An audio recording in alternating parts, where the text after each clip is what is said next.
Boxing fans, introducing the principals. First, in the red corner, wearing the white trunks with the black trim, he is weighing in at an even 162 pounds. This gentleman hails from the nation's capital, Washington, D.C. Ladies and gentlemen, let's welcome Larry Jordan. Jordan. And his opponent in the blue corner, wearing the red trunks with the white trim, he is weighing in at an even 158 pounds. This young man is making his professional boxing debut from the Bronx, New York. Boxing fans, here is Barkley. Barkley.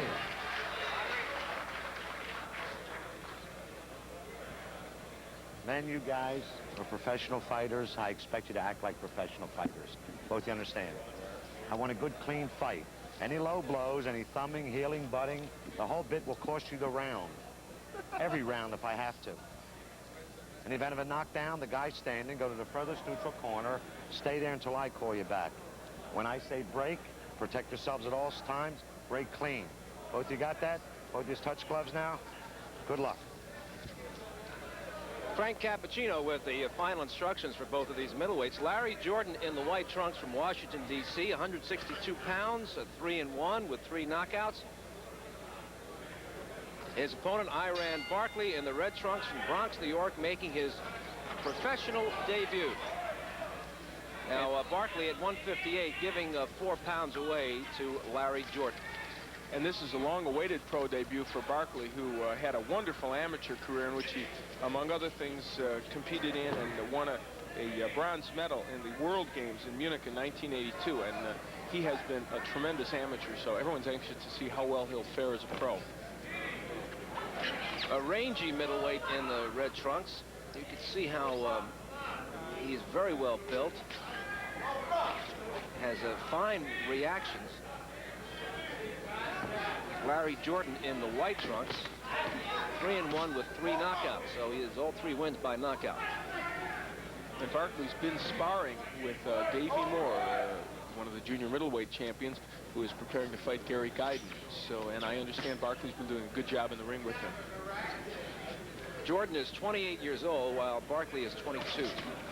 Barkley in the red from the Bronx, New York, in his professional debut against Larry Jordan in the white from Washington, D.C. Left hand by Jordan. Barkley took it well, throws a couple of body shots. Welcome to the pros, says Larry Jordan to Barkley. Good left hook by Jordan.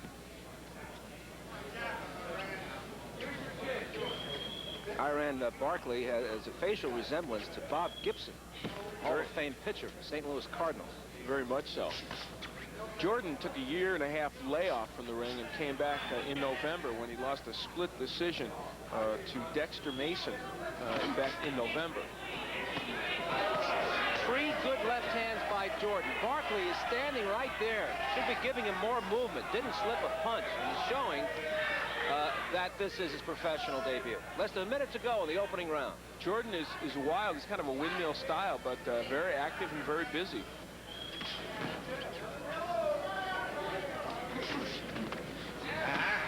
Get off his neck. Get off his neck, Larry.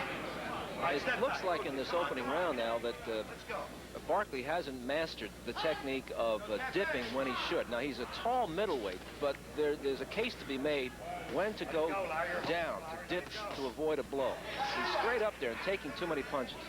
He did score with the right hand just now. Less than 30 seconds to go in the first round. He's not giving Jordan much head movement, and they're both stand-up fighters. And Jordan is just as tall, has just as long reach, which may be rare for Barkley. He may be facing some shorter fighters, but right now he's in with a taller fella, and that is giving him some problems. So the end of Barkley's first round as a professional coming to a close. We'll be right back. Let him go. Come on, come on. Now.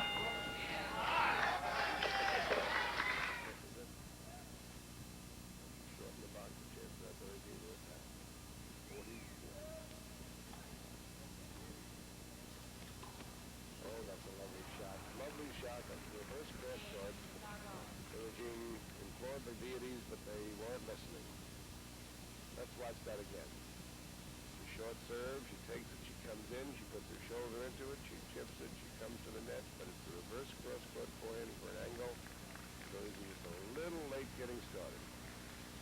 think it's very important for Yvonne on her own serve to keep that serve deep. Try not to let Billie Jean take it, get into net. 2 serving 3, and that was a good break for Yvonne to win the last 2 points, but it stopped Billie Jean's momentum at 2 games instead of moving on to 3-2. Yeah, that's correct. Larry Jordan comes out for round 2 against Iran Barkley. A couple of middleweights scheduled for 4.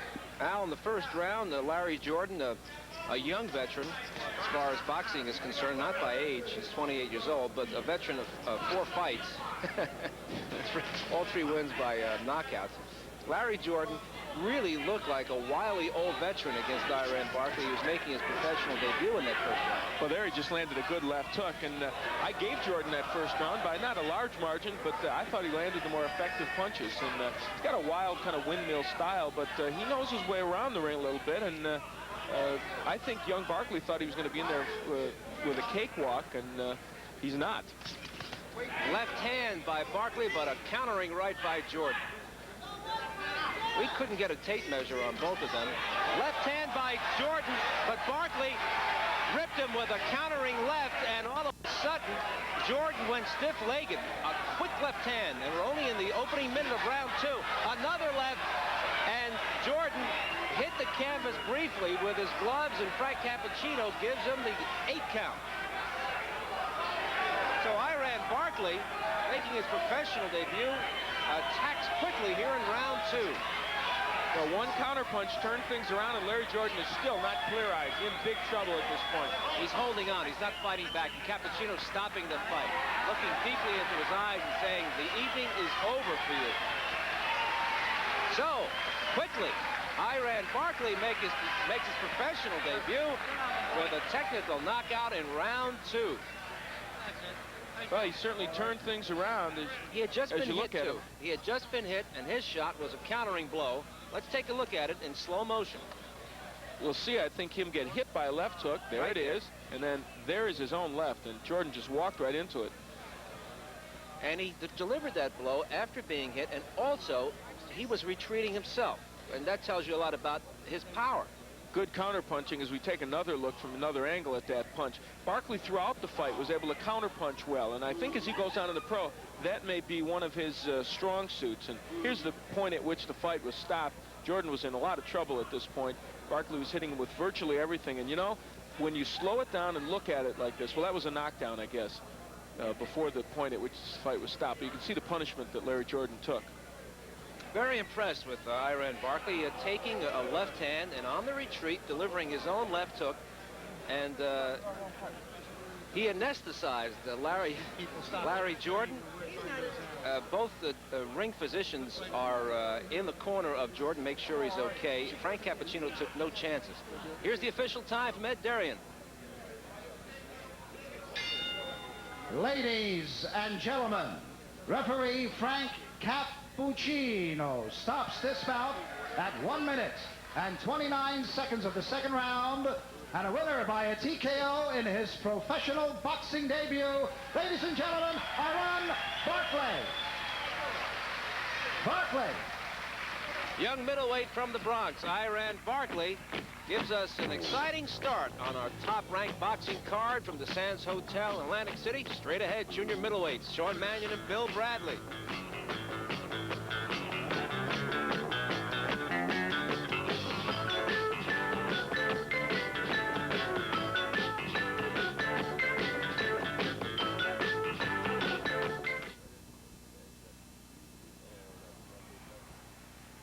This evening in Atlantic City. Well, our next bout, 8-round middleweight affair, Marciano Bernardi and Iran Barkley. Iran Barkley out of the Bronx, weighing in today at 160 1/4 pounds, a 6-1 record. More now on the young man from the Bronx, comes in as the favorite this evening for this next fight.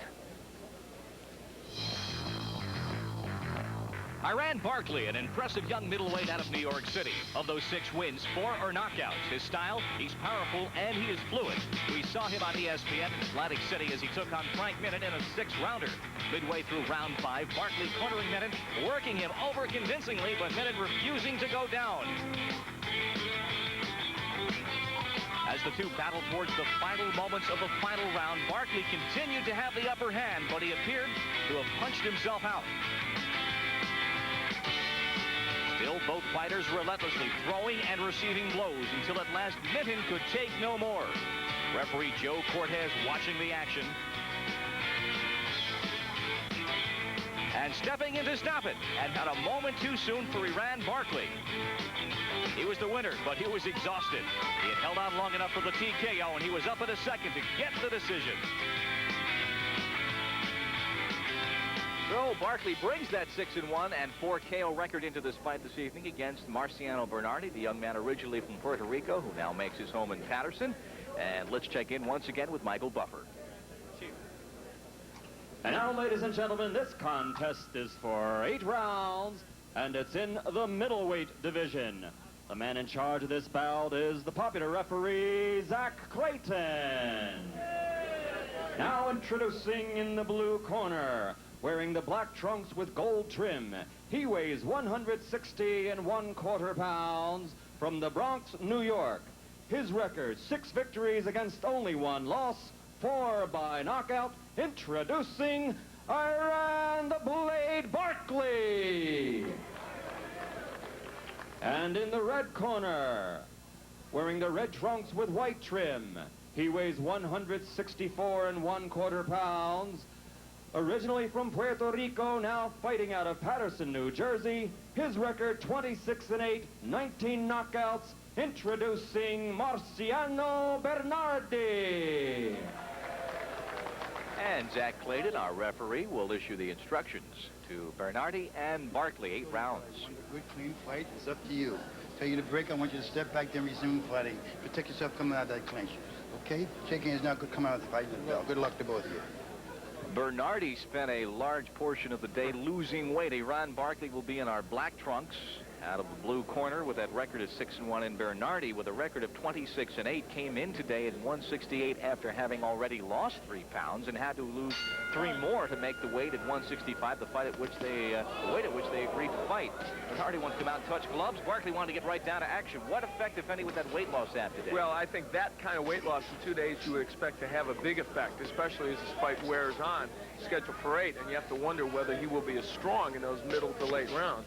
We ran into him in the lobby in mid-afternoon, and he looked a little wilted, spending all day on the sauna. He really did. Works the body well. Barkley misses with the left hook twice. Barkley loves to mix it up, sometimes to his detriment. We saw him in his one losing effort against Asli Silas, and in that fight he had Silas in trouble, but was also in trouble. A staggering right hand by Barkley. He's got Bernardi in early severe trouble. The left and the right again. He's got him backed up just above us in the ropes. Bernardi tries to fight out of trouble, but Barkley with the left to the body, 2 lefts. And again, another left hook. Iran Barkley looking to end it early. Barkley has power, make no mistake about that.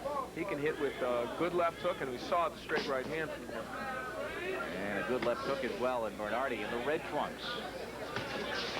Let's see if any. He looks like a lot of steam has been taken out of what few sails he's got up right now.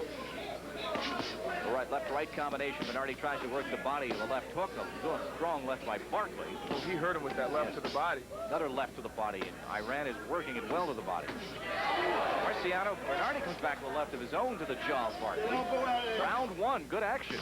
Something to remember about this fight is while Barkley is impressive now, you see him taking some counter shots with Bernardi. That is his weakness. When he does well offensively, he leaves himself open, and often fighters get to him. Strong first round for Barkley. Bernardi has been in trouble. He has been able to only left hook to the head, and 2 left hooks, 3 left hooks by Iran Barkley, using it well. For as long as this goes, I guarantee you this will be an entertaining fight. All of Iran Barkley's fights are entertaining. It has been toe-to-toe. We are with 1 minute remaining now of the first round. Bernardi tries the left-right, works the body, and back comes Barkley with a good left uppercut that Kirk Bernardi and follows it up with the right and the left. And Marciano Bernardi is in severe trouble again on the far ropes. Iran Barkley with the right uppercut, left hook. We're inside the last minute of the first round. Zach Clayton eyeing it carefully. And Bernardi Bernardi is staggered. He is bleeding from his left forehead, from the temple. And that's it. We have a first-round stoppage. Iran Barkley out of the Bronx, pummeling Marciano Bernardi, and Iran Barkley running his record to 7-1 with a very, very strong effort, and the knockouts continue, Al. Well, this is the night of the whackouts, folks, I guess. And 2 nights straight now we seem to have. This last night in Total, New Jersey, a lot of early knockouts. A bad cut opened over Bernardi's forehead, or over his left eye, just as that fight was being stopped. Iran Barkley, he comes out aggressively in all his fights, as we will see when we take a look at the replay here. He came out attacking, showed us that excellent left hook he has, and this was the point at which the fight was stopped. Very much a wise decision. You can see that Bernardi was in all kinds of trouble. And Barkley and finally Zach Clayton said that is enough. He stops the fight, and so Iran Barkley, his 5th knockout now in his 8th professional fight. The last sequences he had Bernardi backed up on the ropes just above us. Clayton watching it carefully. That cut had been opened. Barkley and using both hands equally well. The left hook very good. The straight right. And Barkley, the blade. And he drew a little blood tonight with that blade. Yes, he did. He cut Bernardi, and that was only one of the problems that Bernardi had in this fight. You know, for Iran Barkley, this is a big win, I think, because even though Bernardi didn't look good in this fight, he was an experienced fighter, certainly no one that anyone expected would go out in 1 round against Barkley. Barkley is showing us each fight that his offense continues to improve, and I think only his defense needs some work, and I think he'd be the first to admit that. But when he attacks like this, defense is not a problem. Well, he was to have faced Pablo de Jesus, but the young man from Rochester had hand problems, so Bernardi came down and made the weight, but he made it under duress, and it probably took its toll, but it wasn't the big factor in the fight. Let's get the time for Michael Buffer. Ladies and gentlemen, referee Zach Clayton stops this contest at 2 minutes 27 seconds of the first round for the winner by technical knockout, Iran the Blade Barkley. So the Blade is now 7-1, 2:27 of round 1. A fusillade of blows against Marciano Bernardi. Iran Barkley with a first-round knockout.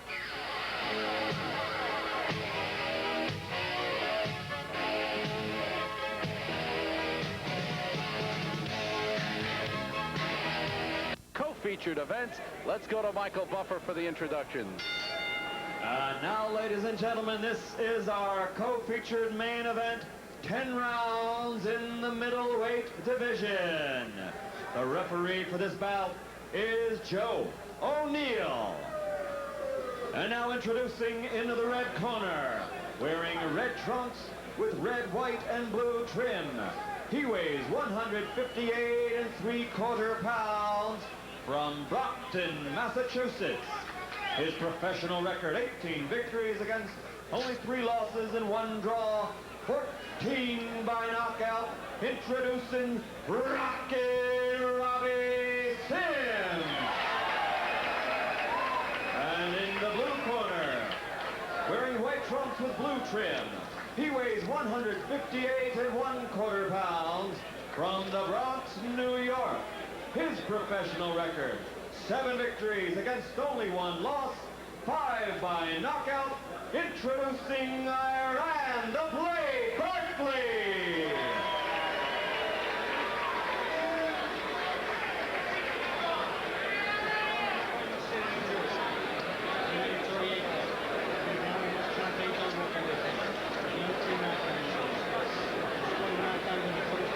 Robbie Sims, the half-brother of the middleweight champion of the world, Marvelous Marvin Hagler, in the ring against an opponent with a lot less experience, but a very tough man nonetheless.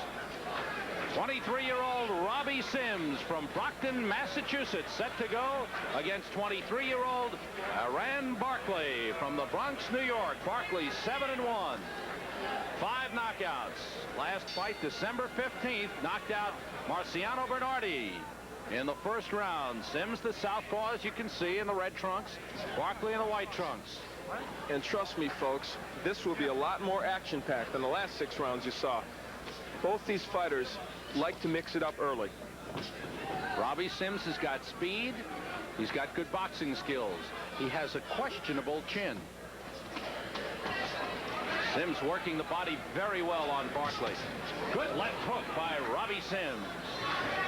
Both these fighters can get inside and work with their hand speed. The question I think that people are asking is, A, can Barkley unload on Sims and hurt him? And Barkley himself has some defensive problems that he acknowledges and says he's working very, very hard to try and correct. Barkley in his first scheduled 10-rounder. We saw him here on ESPN back in August when he surprised a lot of people with a fine win over Frank Minton. And then followed that up with that KO over the very experienced Marciano Bernardi. Robbie Sims' 3 losses have been to 3 very tough opponents. Bobby Ches, Mike Tinley, and Clint Jackson.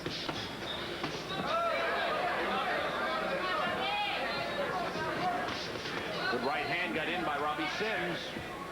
Robbie getting off very quickly as he has in other fights, but in the process he is trading punches a lot with Barkley, and that is something presumably might give him a problem. Oh, good exchange. Both fighters getting in. I think Sims got the better of it. They go again. Sims using the right, Barkley with the left. Sims is doing very well here, but he is trading a lot with Barkley, and I don't think that is what he had in mind. He told us today he wanted to box more. Well, Sims has admitted that in previous fights he tends to get a little careless. And he did in that Teddy Mann fight, though he got off the canvas. He was down twice in the first round, got up and won it. Sims with great body work against Barkley. You know what I think happens to Sims is early in the fight he has some success as he did here against Barkley, and then he gets a little wild and trades punches. That's what he's doing right now. Sims a great combination in there, and Barkley answering back. Barkley hanging tough in there, but I still feel that Sims is getting the better of it. Let's see, we're late in round 1. Both fighters have landed very big shots here in this round, especially Sims. Good left by Sims. Barkley continues to fire, but has to back off a little bit. Good straight left by Robbie Sims. Big round for Robbie Sims. Great number 1.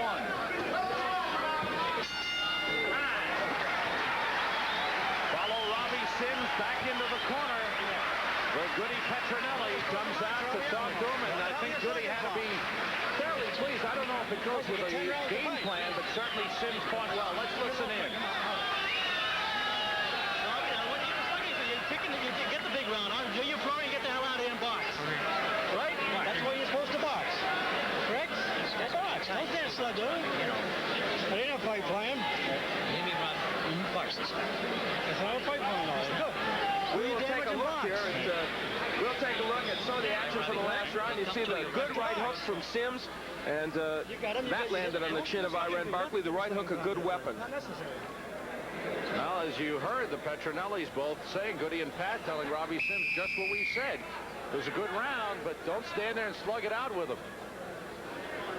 Robbie Sims, 18-3-1, 14 knockouts. And Robbie told us today he is engaged to be married in November of this year to Renee Costa.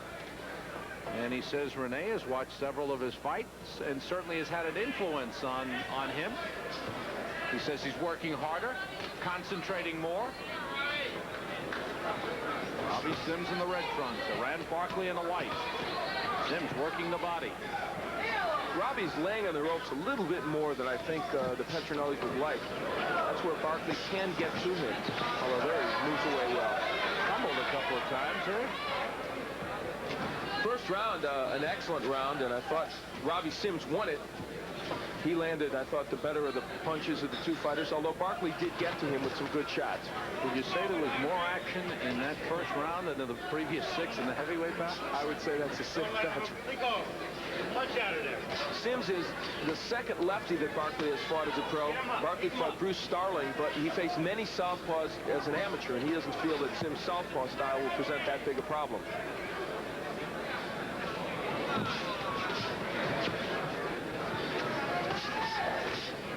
comes wading right back in. Sims answers with a good right hand. Barkley keeps coming. That's what Sims needs to do. Get off those ropes and get this fight in the center of the ring. That is where he wants it. Barkley got in a good left hand. That one Sims ducked under. Wise move. The jab of Robbie Sims has not gotten on track too well, though. There it set up a good straight left.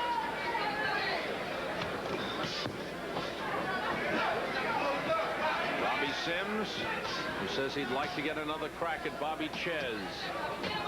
Ches defeated him early in 1982, January of 1982, a 10-round decision. Last year, Robbie Sims fought 5 times, had a draw with Murray Sutherland, 10-round draw. Knocked out Tony Schiavone, lost to Mike Tinley in a 10-round split decision, and then has come back with the win over Teddy Mann. Good combinations by Robbie Sims here as Barkley continues to press on. Sims' last fight was October 9th up in Portland, Maine against Charles the Wrecker Hecker. That was a good left by Barkley that stunned Robbie Sims, and Sims has to hold on. And as we mentioned, Sims has been known to go down.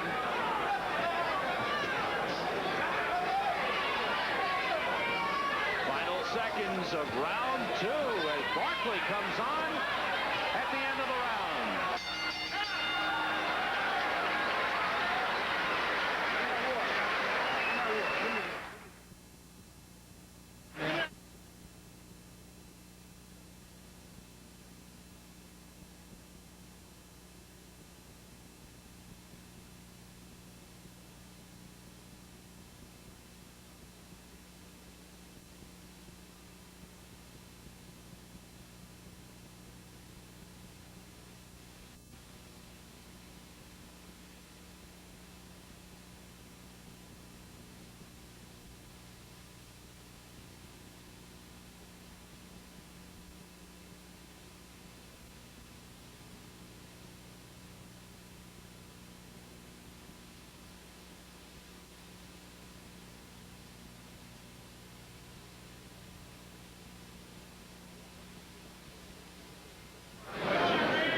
Promised you action in this fight. There's been action. Look at that right hand. Sims almost went down. Good right by Iran Barkley in the white trunks. Robbie Sims in the red. This is round 3 scheduled for 10.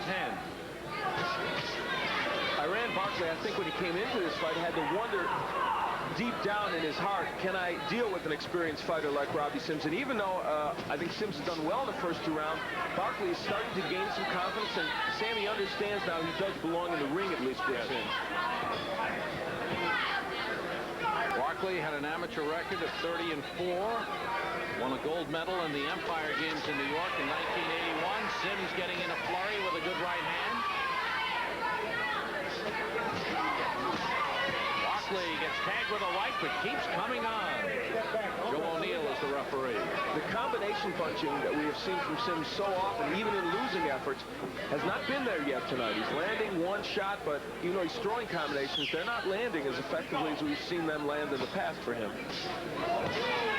Barkley got in a left hand. Sims with a little flurry, and he ducked out of there. Barkley scores with a left hook. Barkley coming on here, landing the bigger punches. Robbie told us today he's worked hard at keeping his hands up, but he has not done that well with that missed fight. His hands have been down. He's been hit with punches like that. He's shaking up a bit. Barkley will win the battle of the sluggers if Sims stands and slugs. Robbie looks a little tired to me at this point. I think some of those punches have really taken something out of him.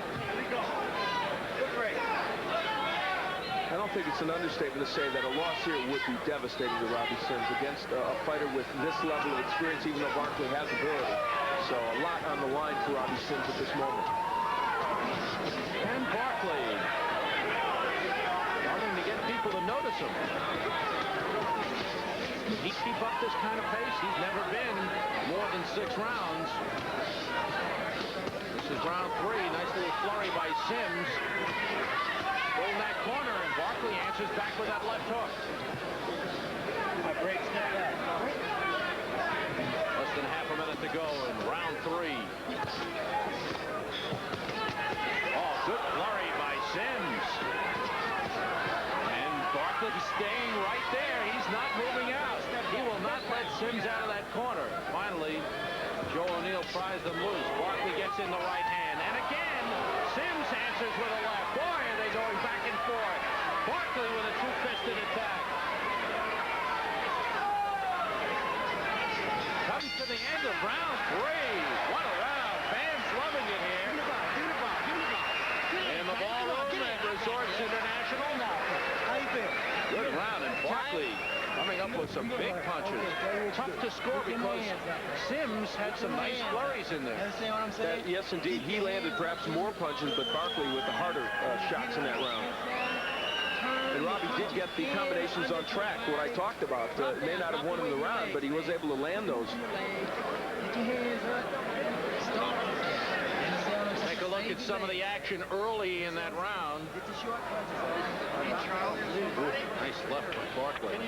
As you said, on the inside, when they are exchanging punches, that can be a problem for Robbie Sims. And you'll see Robbie Sims coming back with some of that combination punching that we talked about.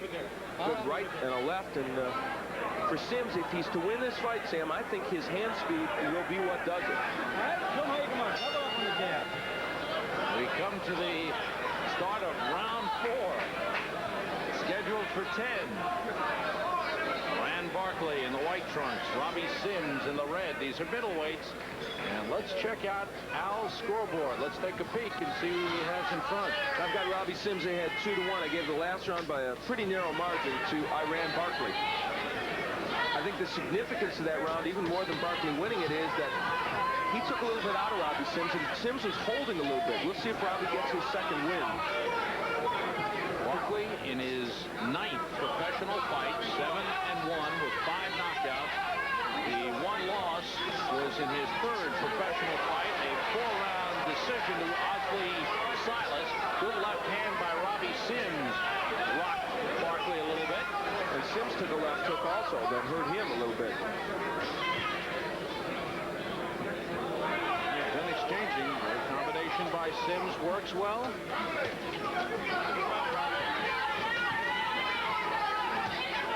Sims has not been able to keep Barkley off in the last round and a half or so. And the pressure from Barkley showing some effect.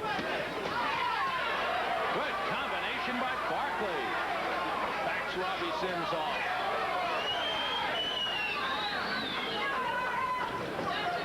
Barkley has shown us more head movement on defense than we've seen from him in the past. That's something he said he's working on, and on occasion he has made Sims miss. Past the midway point of round 4. Sims, we know, can go the distance. Barkley, we don't know. It will be interesting to see if he can sustain this kind of pace later on in the fight.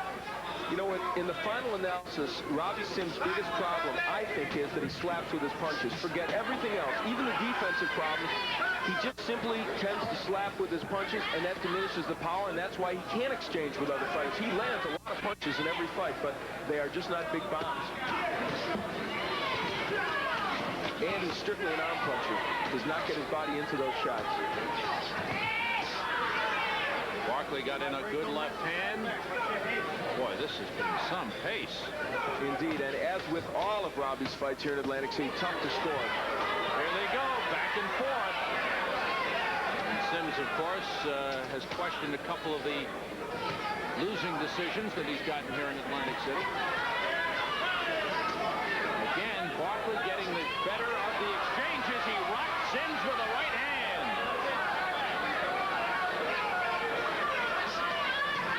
Barkley with the big punches. Sims with the flurries. We come to the end of round 4.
last round, we talked about the fact that Sims, even when he landed, couldn't keep Barkley off. That was a good example. He landed a couple good shots, but Iran Barkley just kept coming. Back to the live action, round 5, scheduled for 10. Middleweights Iran Barkley in the white trunks, Robbie Sims in the red. Tough battle, fast-paced, and very close. Neither fighter backing off. Did have news from the Petronellis, who train and manage the middleweight champion of the world, Marvelous Marvin Hagler, that he will defend his title March 23rd in Las Vegas against Juan Roldan, #1 contender. Again, flurries by Sims, but one big punch backs him up from Barkley. Barkley again. Sims just can't keep him off him. Sims throwing the flurries, Barkley landing the big punches. I thought Robbie Sims might be able to do a little bit more damage to Barkley than he has. And it's obvious that Barkley can take the best Sims is throwing, at least he has to this point. And if Robbie was boxing more and getting away from Barkley's punches, that would be an important development. But Robbie, as you see, laying against the ropes, exchanging with Barkley. And getting the worst of the exchanges. Well, at least in terms of power, Robbie does look tired at this point. Still throwing punches, though. Midway through the 5th. He's landing on Barkley. Barkley with a big right hand. Sims is shaken up. Sims trying to fight him off. Sims fighting on guts alone here. They exchange again. Blood coming from the nose of Robbie Sims. Barkley lands with a left and a right. Sims straight land, and again, a straight left and a right by Sims scores. Wow, they continue to go back and forth. The hand speed of Sims took over for a moment, but Barkley, when he lands the one big shot, can rock Robbie Sims. And Sims is hurt with a left hand. Barkley just coming on in, trying to finish Robbie Sims. Sims looking to hold on and backs off. Well, it's a tough round to score. Let me tell you, even though Barkley is hurt him, Sims has landed a lot of punches. And Barkley is tiring. That left hand sent him back on his heels. Barkley loading up, trying to drop Sims. Unbelievable that they're still standing. And the foot speed of Sims, once an advantage, is gone now. He can only stand there and exchange with Barkley. Sims is arm wearing. He stumbles out of there. Sims needs a rest. He will get it in a few seconds. Barkley needs a rest as well. What a 5th round that was. And they're standing here in the ballroom. In the middle of the fight, the fighters get a standing ovation for that. Unbelievable. This is exactly what we really thought this fight would be. And what has happened is it's turned out that neither fighter has been able to put away the other, though I think Sims may have been rocked a little more. We will take a look at the power of Iran Barkley. The big left hook in the middle of the round. Wow, my goodness. But how do you score that round? Because Sims really punched well there. Flurries by Robbie Sims, and he landed a lot of those punches. Although that was a good left by Barkley. Very tough. But I think the key point, as far as I'm concerned, Al, is that Sims has gone away from his boxing strategy. Instead of stick and move, he has decided to slug it out with Barkley, and I think he's getting the worst of it. And that's really the key storyline here, that man Robbie Sims is not doing what he really wanted to do in this fight. And how many times have we seen him do this in the past? Round 6.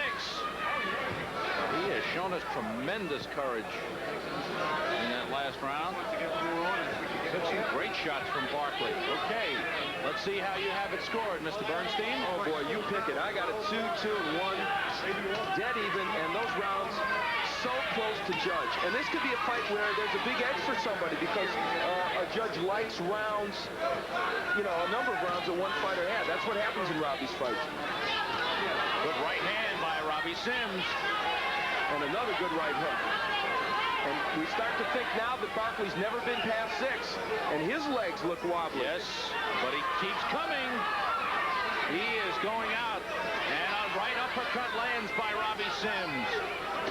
Technique has very little to do right now with who'll win this fight. Sims coming on here.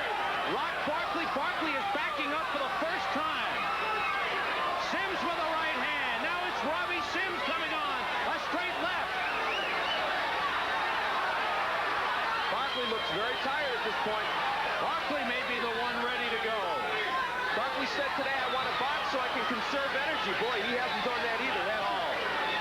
Does Sims have enough left to take him out? Good left and a right by Sims. Midway through round 6.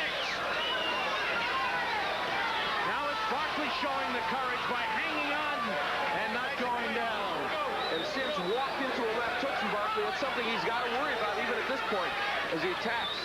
I don't know if either man has much leg left. Sims dripping blood from the nose. He's still bouncing a little bit. Barkley is flat-footed and a little wobbly. Very little body work by either fighter in the last 3 or 4 rounds. Sims started out going for the body. Good right hook again by Robbie. And Barkley's ready to go. Barkley is wobbling. Barkley is down. The count is 4. Barkley may not get up. Let's see. The count is 7. He is up. He is wobbly. Joe O'Neill stops it. What a performance by Robbie Sims. What a comeback when it looked like he was hurt. He turned it around and stops Iran Barkley in the 6th. For Robbie Sims, it was not an artistic victory because he did get away to what he wanted to do, but it was a victory nonetheless. Faction against the man in Iran Barkley, who everyone acknowledges can punch, but did indeed lack the stamina and the experience to put Sims away. Punched himself out, I think, in that 5th round, and early on in the 6th, perhaps sensing that he was tired, desperately going for the knockout, Sims was able to turn it around, back Barkley up for the first time in the fight, and finally put him down, and Barkley could not recover. The legs buckled there by Iran Barkley. And here's where the hands speak. The thing about Robbie Sims is when he gets you in trouble, he can hit you with 3 or 4 punches, and that's what he was able to do. And he finally wore him down. No big punches, or not one single big punch, but a combination, successive good ones. Left, right, left. And there you see Barkley ready to go. Another good left, and the right sends Barkley down. And that was it. And I have to say, give a lot of credit to Iran Barkley for a tough performance. Still perhaps lacks a little experience, but that man took a lot of good punches. He showed something. He took some big punches and came out a winner. So Robbie Sims is still making some noise. Ready to make some noise in the middleweight division. Let's get the official time from Michael Buffer. Ladies and gentlemen, let's have a big hand for Iran the Blade, Barkley, and Robbie Sims. Referee Joe O'Neill stops this contest at 2:21 of the 6th round for the winner by technical knockout, Robbie Sims. Robbie Sims, 19-3-1, 15 knockouts. It's a TKO in the 6th round for Robbie Sims. A big win over Iran Barkley here in Atlantic City. We'll be back with more Top Rank Boxing in just a moment.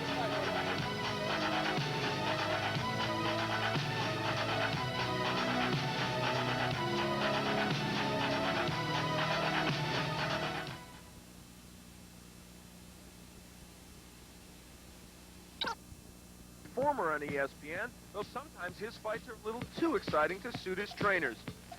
He had little trouble with Marciano Bernardi on December 15th, 1983. Barkley showed all of his considerable offensive arsenal, and he kept Bernardi in constant trouble throughout the fight.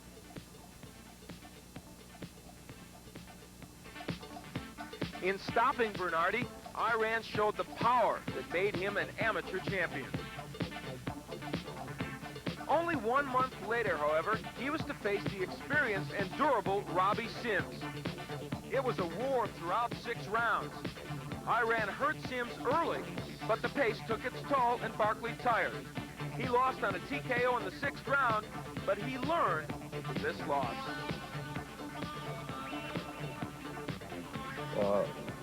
From Robbie, I learned how to pace myself, box, and just settle down.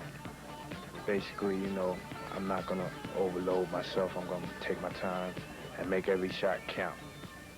Aran Barkley and the undefeated Esteban Pizarro was set for the introductions. In his best after 6 look is Michael Buffer. Let's go to him for the introduction.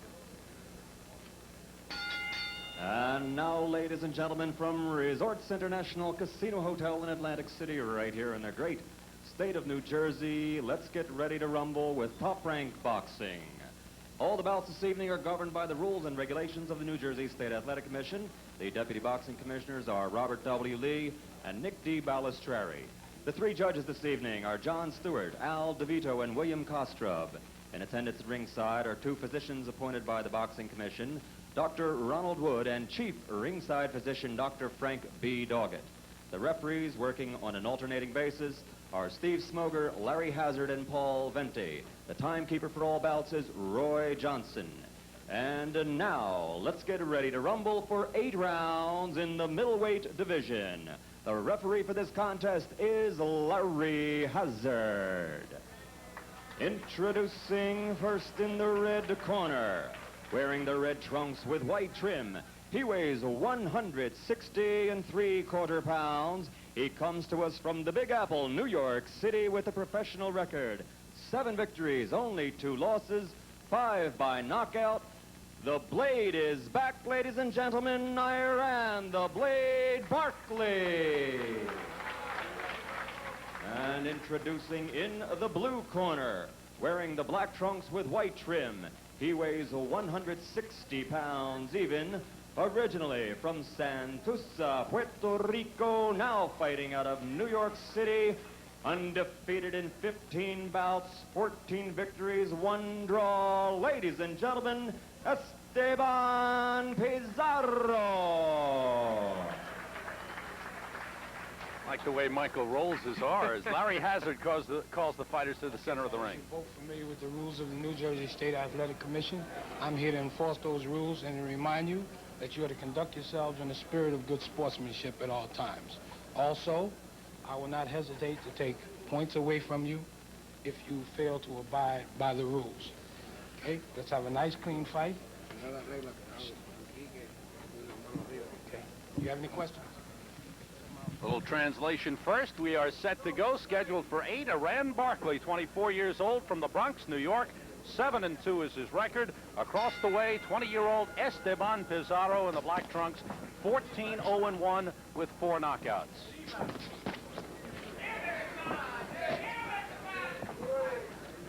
Barkley has not fought since that Robbie Sims fight. Took some time off. Did a lot of work on his defense, he says. And we will see whether it has panned out for him.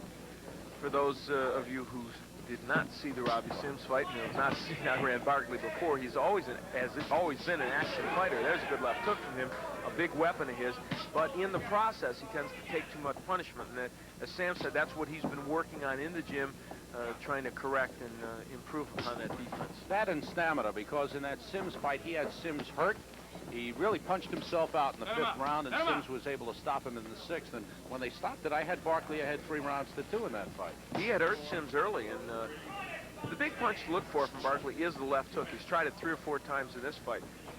Also of interest, I think, will be if he gets Pizarro hurt, will he get wild? Will he burn himself out, as you said he did against Sims, or will he be disciplined?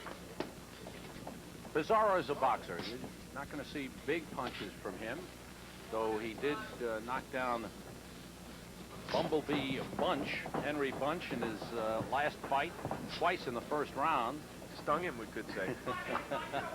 You would say that. Midway through the 1st round now. Pizarro's a good boxer. His only blemish on the perfect record is a 10-round draw against Russell Kane last October at Madison Square Garden spelled for him.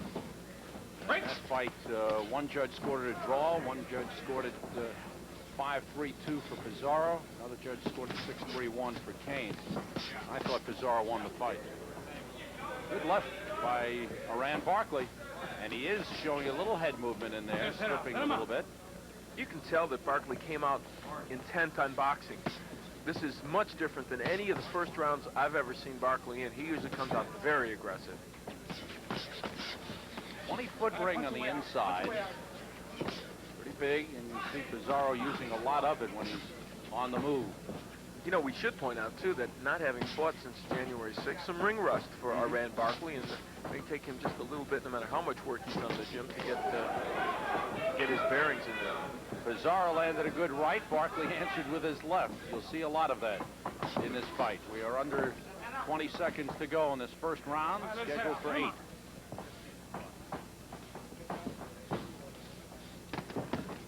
Good work with the left hand by Esteban Pizarro. Come to the end of round 1 of our opening bout on Top Rank Boxing. Iran Barkley out to meet Esteban Pizarro, round 2. Pizarro from Santurce, Puerto Rico, now living in Manhattan. Last fight, a 6-round decision victory over Henry Bumblebee Bunch. Good straight right hand there by Pizarro, but he's hurt now. Iran Barkley came back, and that's what happens when you hurt Iran Barkley. He will come back and whack you, and that's what he did. He is always willing to mix it up, and now he's chasing Pizarro. And he took a right for his trouble. You know, they told him in between the first and second round, they told Barkley, you're keeping your left hand too low, and he is indeed, and that's often been one of his problems. The right got in frequently in that first round. A good left hook again by Barkley. That's his big weapon. Pizarro's taking some punishment here from that left. And now Barkley getting back into a mix-it-up fight, which he really didn't want. Nice combination there by Pizarro. You start to wonder, though, whether Iran Barkley was meant to be a boxer. He's effective when he's doing this. Now, maybe he won't be effective against the really good fighters, but this is what he seems to do best. Barkley had a good amateur career, won a gold medal at the Empire State Games in 1981. Takes a left hook there. Slowed in his pro career. He did a lot of work training with Davey Moore. Got tagged with a right hand by Pizarro that time. Punch away out. Punch away out. He helped Moore get ready for the Duran fight, and it was interesting when you asked him today, did he regret doing it? And he said no, because he felt it was a good experience and he was helping a friend. Now he says it's Iran time. Trying to get his career in order. He's 24 years old. You know, Sam, the other guy to beat Barkley, Asli Silas, had a style very similar and a stature very similar to Pizarro. He was a tall counterpuncher, and he did some of the same things Pizarro is doing to Iran Barkley right now. Pizarro, tall middleweight, stands 6'2". Moves pretty well in the ring.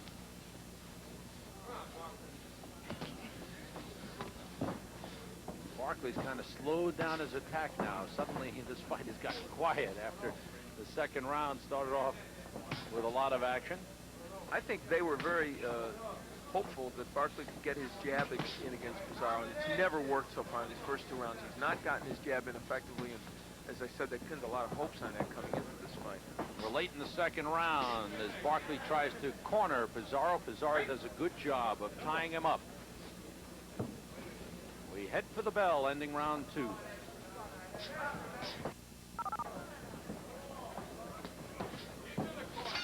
Round 2, this is what Iran Barkley walked into against Pizarro when he tried to pressure him. So counterpunching by Pizarro has been effective. Round 3 in the red trunks, Iran Barkley. In the black trunks, Esteban Pizarro. You know, Sam, Iran Barkley looks frustrated, and he looks confused. I think he's trying to fight a certain way, but it's not working. He's trying to be a master boxer, and it's not working. And I think it's not natural for him. It isn't natural. There's a punch that strays very low. Barkley steps back. I think that was accidental. Touch of the gloves by the two fighters. Larry Hazard with just a slight caution to Pizarro. And they told him in his corner that Barkley, they told him you're loading up, you're waiting for one shot. In some respects, he seems to be doing that. Pizarro, good counterpuncher, working well off the ropes. He is indeed, and Barkley's big weapon, the left hook, has been nullified because Pizarro has been getting under that punch. The uppercut is what Barkley is going to have to use. Good left hook. That's the big one for Barkley. That's what he hopes to slow down Pizarro with.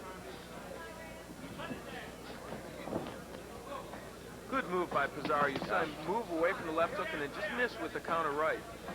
He's a crafty fighter. Former Puerto Rican amateur champion. Fought in the World Cup games. Won a silver medal. We're past the midway point of round 3. Esteban Pizarro, undefeated, 14-0-1. And I'll tell you, he didn't get those wins with mirrors. He is a very clever boxer in there. He's not the kind of guy who, as you said, who will knock you out, but he is doing boxing well against Barkley. Only 4 knockouts in his 15 fights for Pizarro.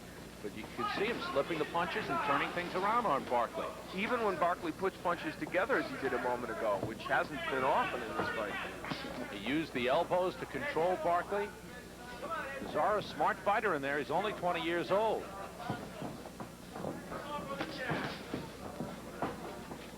And one thing Barkley's not doing at all, they urge him to do, is go to the body. There he tries a left hook to the body. He's not hitting Pizarro in the head, so it makes sense to try and go down the field. Oh, good left hook by Pizarro. Rocked the head back of Moran Barkley. Barkley's a tough man. He can take a lot of punches.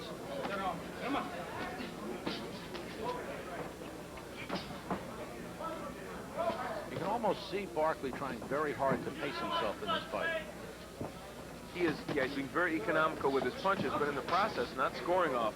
And right now, it looks like Pizarro building up the early lead as we come to the end of round 3. Again in round 3, the counter-punching of Pizarro really hurt Iran Barkley. And we're into round 4, and time may be getting a little late for Barkley, even though we still have 5 rounds left to go in this fight. We'll check Al's scoreboard, see what he thinks. Some may be surprised to see this, but I think Pizarro won all 3 rounds. Not every one by a big margin, but I feel like he outboxed Barkley. I will second that motion. So Barkley did start off here with a good left hook. He's had his moments with that left, but Pizarro has usually been able to tie him up to stop any sustained attacks, slip punches the way he did there, and counter nicely. I'm impressed with Pizarro's work thus far. He's been a very good boxer. He has been clever. He's slipped punches. In the last round, though, he started to let himself get caught on the ropes, and he's doing it again in this round. That could be a dangerous thing against Barkley. Larry Hazzard is the referee. Barkley's starting to get under those punches by Pizarro. He's bending at the waist more, and now this is a good strategy for Barkley, to get inside and bang away with the left hook to the body and the head. It's different than what he planned to do tonight, but it could work for him. But even in that last exchange, it was Pizarro coming off the ropes and doing the better work, working his way off the ropes. And now look at him throw Barkley back and work him over. This is great work by Pizarro. Now Barkley fights back. There was the left hook by Barkley. I was just about to say that if he keeps getting the range with that left hook, one of them will hurt Pizarro, and sure enough, it did. Pizarro trying to tie Barkley up because he was hurt by that left hook. He's still trying to shake off the effects of it and slow Barkley down. And here is where Barkley must discipline himself, not throw so many punches that he gets winded and he can't knock Pizarro out. He's got to make his punches count. But he's going for it. Not sure he is doing what he said he would do when he got the guy hurt. Coming down to a minute to go in the 4th round, and again, Pizarro seemingly has recovered. 1 minute to go, round 4. Now Pizarro seems to have himself back together after being stung by that big left hook. You know, Iran Barkley worked in the gym, but he looks rusty. This is not the same Iran Barkley that we've seen before. We talk about some of the blemishes that he had, but he also has lots of skills. Some of those skills are not on display tonight. He's not putting his punches together as well as we've seen in the past, and he's lunging a lot with his punches. I think he's getting hit as often as he did before. We've said it so many times, you can work in the gym. It's just not the same thing as getting in against an opponent who's out there to really stop you. In the gym, you've got sparring partners. And out here in the ring, it's the real thing. Nice combination by Pizarro. Final seconds of the 4th round. We're in Atlantic City and hope you're enjoying Top Rank Boxing. Iran Barkley's best round of the fight in the last round, and that left hook, one of the reasons he's starting to get that punch untracked. Barkley, the stalker now, goes in. Pizarro ties him up. This is round 5, scheduled for 8. This is middleweight night on Top Rank Boxing. Coming up, middleweights, Tony Suero and Nestor Flores. Flores ranked number 10 in the world by the WBA. And that's followed by Barry Audia and Giovanni Bavenzi. Suero off the ropes. Barkley looking for the big punch. Nice right hand by Iran Barkley. And again, Pizarro not moving. In a fight like this, you really have to give Barkley the edge. Even though Pizarro's landing good shots, Barkley is probably the better puncher. And he's shown that he can hurt Pizarro a little bit more readily. But right now, good What a left. What a left. But Barkley keeps coming, and he is going to slug it out. He has abandoned the boxing, and he is going for the slugging. Well, and this is the kind of fight I guess he needs to make to wage against Pizarro to win. Can't be a boxing match with Pizarro. Again the left hook. Again Barkley with a left hook. Pizarro still standing there. He takes some punches. And here again in the 5th round, much like the Sims fight, Barkley's going all out for the knockout and could conceivably punch himself out.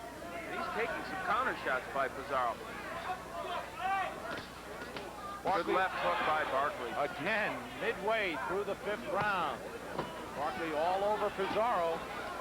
I think what Iran Barkley needs to do is double up, throw the left hook to the body, and then immediately bring it to the head.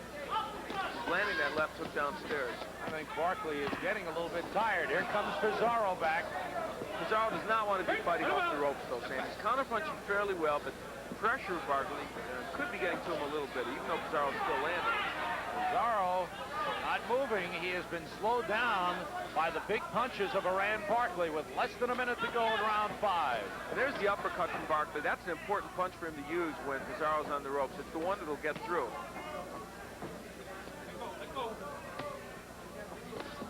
Barkley is tired a little bit, but Pizarro has not been able to take advantage of it. Blood coming from the mouth of Iran Barkley.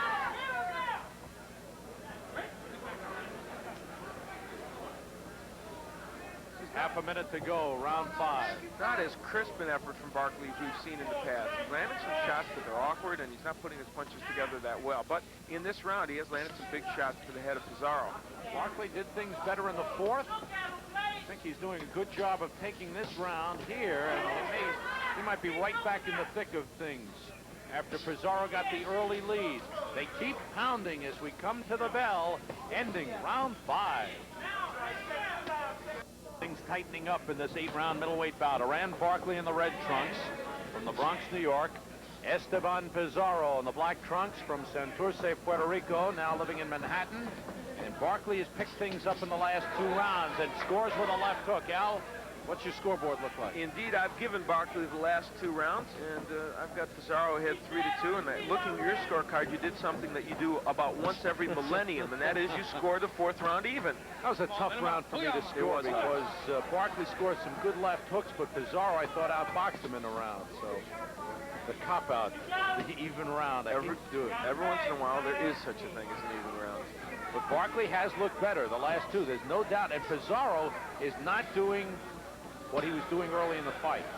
Not moving and not countering. He's languishing on the ropes, and he's giving Barkley a chance to go to the body and the head and maul him and brawl him. Which isn't to say that Pizarro isn't counterpunching off those ropes. He's doing that fairly effectively. In the center of the ring, though, Pizarro has pretty much owned this fight.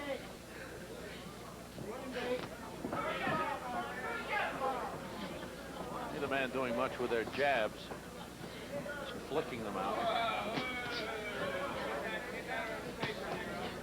Now Barkley's starting to get there with his jab a little bit, though. He could not land that punch at all early in this fight. And I think that's what disrupted his plan to box. There's Pizarro on the move again, circling. He needs to do that. We're midway through the 6th round. You know, Barkley had a strategy a couple of rounds ago. He started bobbing and weaving, getting very low, and then coming with the left hook to the body and then moving it up to the head. That's what started his comeback, and I think if he would get back into that posture, it would help him in this fight. But again, that wasn't what he came in here to do, but I think at this point he might want to adapt and go with what's worked for him.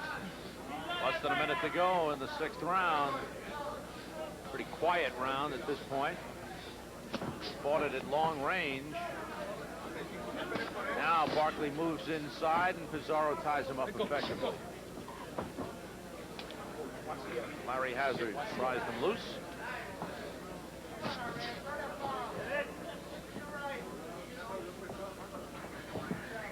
Pizarro's been very quiet in this round.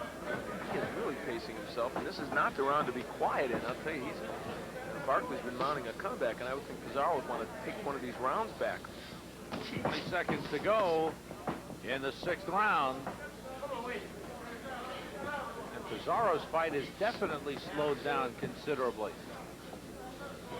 Coming to the end of round 6. And somewhere in the 4th round, this fight began to turn around. You'll see what I mean. Check Al's scoreboard out.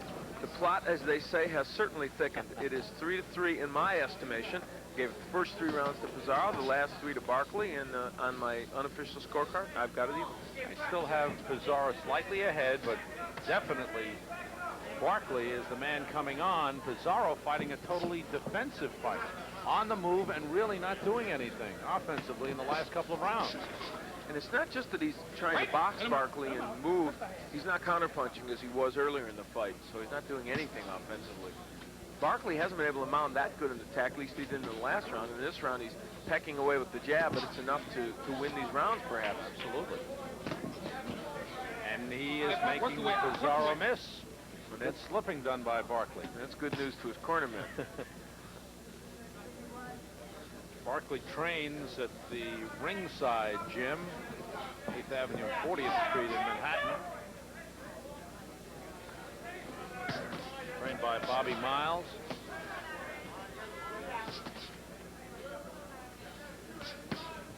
He's been sparring with Doug DeWitt, the ESPN middleweight champion, along with Mickey Goodwin, a fighter from Detroit that we featured several years ago here on our boxing show. Good exchange, and that left hook, yes. That's a wobbly Esteban Pizarro that was holding on. Again, that big left. Pizarro on the run, takes another left. Barkley going for it again.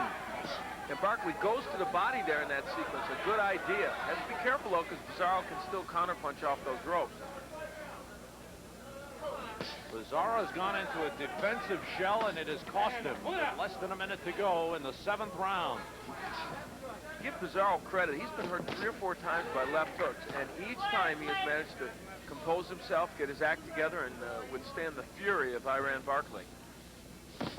Barkley again doubles up nicely with the left hand, scoring with that left hook. And that's what I said earlier. If he goes to the body with that left hook, then upstairs it'll work. And as opposed to the Sims fight, Barkley has not punched himself out. He's got something left. We are late in the 7th round. Half a minute to go. And a right hand scores big. Barkley scoring big in the 7th round. Pizarro holding on. And Barkley has really come on in this fight. After the fast start by Pizarro. Pizarro punching back here toward the end of this round, but I doubt very much it'll be enough to get this round back for him. Final seconds of the 7th round. There have been no knockdowns, but much like other Iran Barkley fights we have seen, it is back into his corner. There is Iran Barkley. Let's listen in to his corner. Okay, you need it. You got him. Yeah, he's all right. Wipe his face, Connie. Wipe his face. Bobby Miles doing the talking. This is the last round, my man. Get your hands up. Work that jab on him. Shake and bake. Hit him in the body. Hit him in the head. Okay, you can push yourself for this round, right? You got to take deep breaths. Deep breaths, my man. All right, you got this, man. You got to stay alert. Okay. I don't need to knock. I need this work. Okay, then get it. When he starts throwing that jab, put a little grease on his lips, man. Grease on his lips. There you go. How you feel? Deep breath. Deep breath. Good here, man. Get off. Give it. Deep breath. Take a deep one. Seconds out. This left hand from Iran Barkley to the temple of Pizarro hurt him. You can see the look of pain on his face, and turned that round completely around for that man Barkley.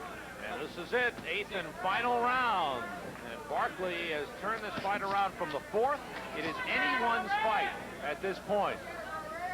It is up for grabs. Al will show you who he thinks is ahead. Got Barkley ahead 4-3, gave him the last round. And as I said, I've given him now the last 4 rounds. And so he has mounted quite a comeback in my estimation. I've got it dead even at 3-3-1. It's very close no matter how you look at it. And Barkley again continues to be the aggressor with an excellent right hand. He charges right in after he noticed that he had hurt Pizarro. I don't think he knew it at first. Pizarro answering back, but he's wobbly. The legs are wobbly on Esteban Pizarro. What a turnaround by Iran Barkley in this fight. He has really paced himself well. That was part of his plan. I thought after the first 2 rounds he looked confused, frustrated, and didn't know what he was about in the ring. But around at the 4th is when he landed one good left hook, and that got his engine running, and he's been tough ever since.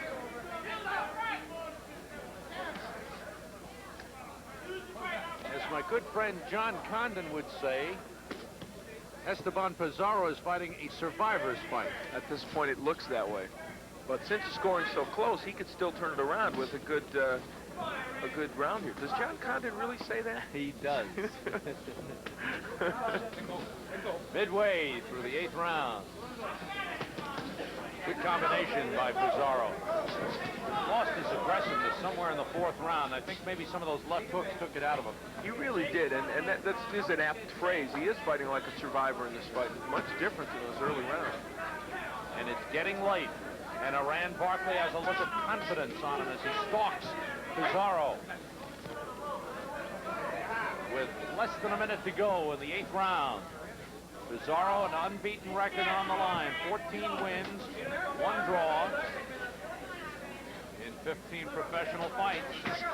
Barkley, a record of 7-2. He's been fighting a little less than 2 years as a pro. Now starting to get his pro career in order. In the last round, Barkley jabbed to the body and then brought the left up to the head. Earlier, he had been using the left hook to the body and then the head. That's so effective for him. It works every single time he tries that, Floyd. Less than half a minute to go in the 8th round. Pizarro had landed a good combination in there, but Barkley continues to stalk. Pizarro trying to tie Barkley up. Good work with a left hand by Barkley. There will be no knockout in this fight. Final seconds of this 8-round middleweight bout. And this one will go to the 3 judges at ringside.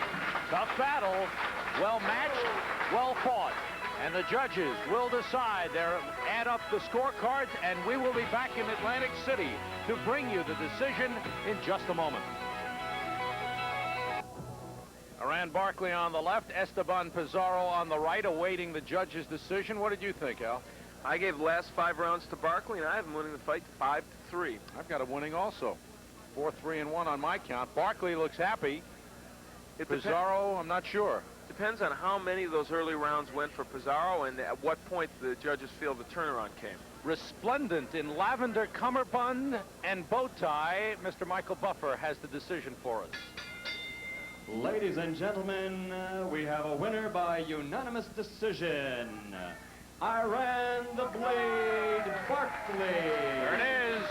Iran Barkley has pulled out the unanimous decision. A slow start, but give him credit. He stuck to his fight plan. He had the stamina. That was something he wanted to work on, and he pulled out the decision after a slow start. Good win and an important win for Iran Barkley. He wins a unanimous decision over previously unbeaten Esteban Pizarro. Back with more. Top Rank capital of the world, right here in the great state of New Jersey. Tonight, Top Rank Incorporated is proud to bring to you professional boxing for your entertainment. All the bouts this evening are governed by the rules and regulations of the New Jersey State Athletic Commission. The acting boxing commissioner is Robert W. Lee, deputy boxing commissioner Nick D. Balistrari. The 3 judges, Al DeVita and Lynn Carter. 2 physicians here at ringside, our chief ringside physician, Dr. Frank B. Doggett, and Dr. Ronald Wood. The 2 referees working on an alternating basis are Tony Orlando and Frank Cappuccino, with the alternate counting for the knockdown seconds, and the timekeeper is Roy Johnson. Now, ladies and gentlemen, let's get ready to rumble in the middleweight division. The referee for this first bout is Frank Cappuccino. And now, scheduled for 8 rounds, introducing first in the red corner, wearing the black trunks with red trim. He weighs 160 pounds even, from the Big Apple, New York City. His professional record, an outstanding 1 at 8 victories and 2 defeats, 5 by knockout. Introducing Iran the Blade Barkley. And in the blue corner, his opponent wearing the white trunks with blue trim. He weighs 158 3/4 pounds. A native of Youngstown, Ohio, now fighting out of Norfolk, Virginia. His professional record, 8 victories, only 4 losses. Introducing the original man, John Ford. So the 2 middleweights, Iran Barkley, John Ford, Frank Cappuccino with the instructions. Good, clean fight. When I say break, step back, stop punching, protect yourselves at all times, take a step back. Both of you understand that. In the event of a knockdown, the man standing, go to the furthest neutral corner, stay there until I call you back. Okay? Both of you touch gloves now. Come on. Good luck to both of you. So the instructions here in New Jersey as we get ready to go at Atlantic City again. Coming out of the red corner, Iran Barkley. Good look at the New Yorker. 8-2 that record, 24 years of age. His opponent's also 24. John Ford now fighting out of Norfolk, Virginia. His record is 8-4. Their schedule go 8 rounds. This is round 1. I think that John Ford has what I believe is the most unique nickname I've heard in years. The original man. I love it. That's great. I mean, that ends all speculation about the guy. Barkley comes out throwing that left hand and leading with that left jab, waiting to throw that right. A middleweight with 5 knockouts already in his first 10 fights. Iran Barkley has been in some tremendous fights here on ESPN. Of course, a great fight with Robbie Sims early in 1984 in January when he lost in a 6th-round TKO. But, of course, he had Sims in all kinds of trouble in that fight. He beat Frank Mint in August of last year in a knockout in 5. That was maybe his best effort as a pro. And Iran has terrific offense in the area that he feels he needs to work on and has been working on, which is defense. But you can see he puts his punches together. Led with the left and follow with the right and just keeps flipping that left as much as he can. Coming back, John Ford tries to answer with a left jab of his own. Barkley has a very good left hook. And there he stunned Ford with an uppercut on the inside, but gets a lecture from Cappuccino for doing it on the break. John Ford is in some trouble here in the first round as those strong left hands by Barkley have really got him staggering already. Well, nobody will ever say that Iran Barkley can't punch, and he is showing it here against Ford. He's got lots of power, and he's showing John Ford all that power. Halfway through round 1, and Ford is staggering from those left hands by Barkley. Comes back with a left of his own, but gets caught with a left from Barkley as he walked right into it. Well, a good right by Iran. There's what has troubled Iran in the past. Sometimes when he starts going after a fighter, he leaves himself open and gets hit with left hooks. We saw it against Oscar Silas in one of his only other loss, but right now he's just ripping John Ford. Barkley is very content just to throw the left hand. Has used the right very sparingly in round 1, but the left has done a lot of damage. Ford comes back in to mix it up with Barkley, which might not be the best strategy. Oh, again, the left hook by Barkley. He's got a good one. Ford is miraculously still on his feet when he looked like he was totally out there.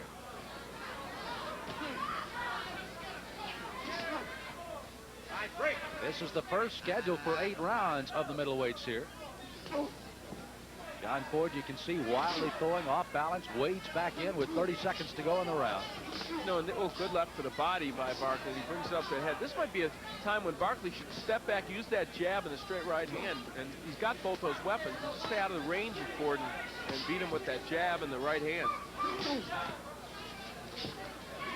Iran Barkley has put on quite a show here in round 1. Ford, for that matter, has put on a show to be able to stand up under this punishment. As Barkley came out blazing, psychologically, that could go against you sometime when you hit a guy with everything you got, and he's still standing. As Ford is, as bell ends round 1, and we see him going somewhat groggily, I guess would be the best way to describe it, back to his corner. Left knee, okay. What day is it today? Thursday, 23rd. What's the president's name? Moving right on.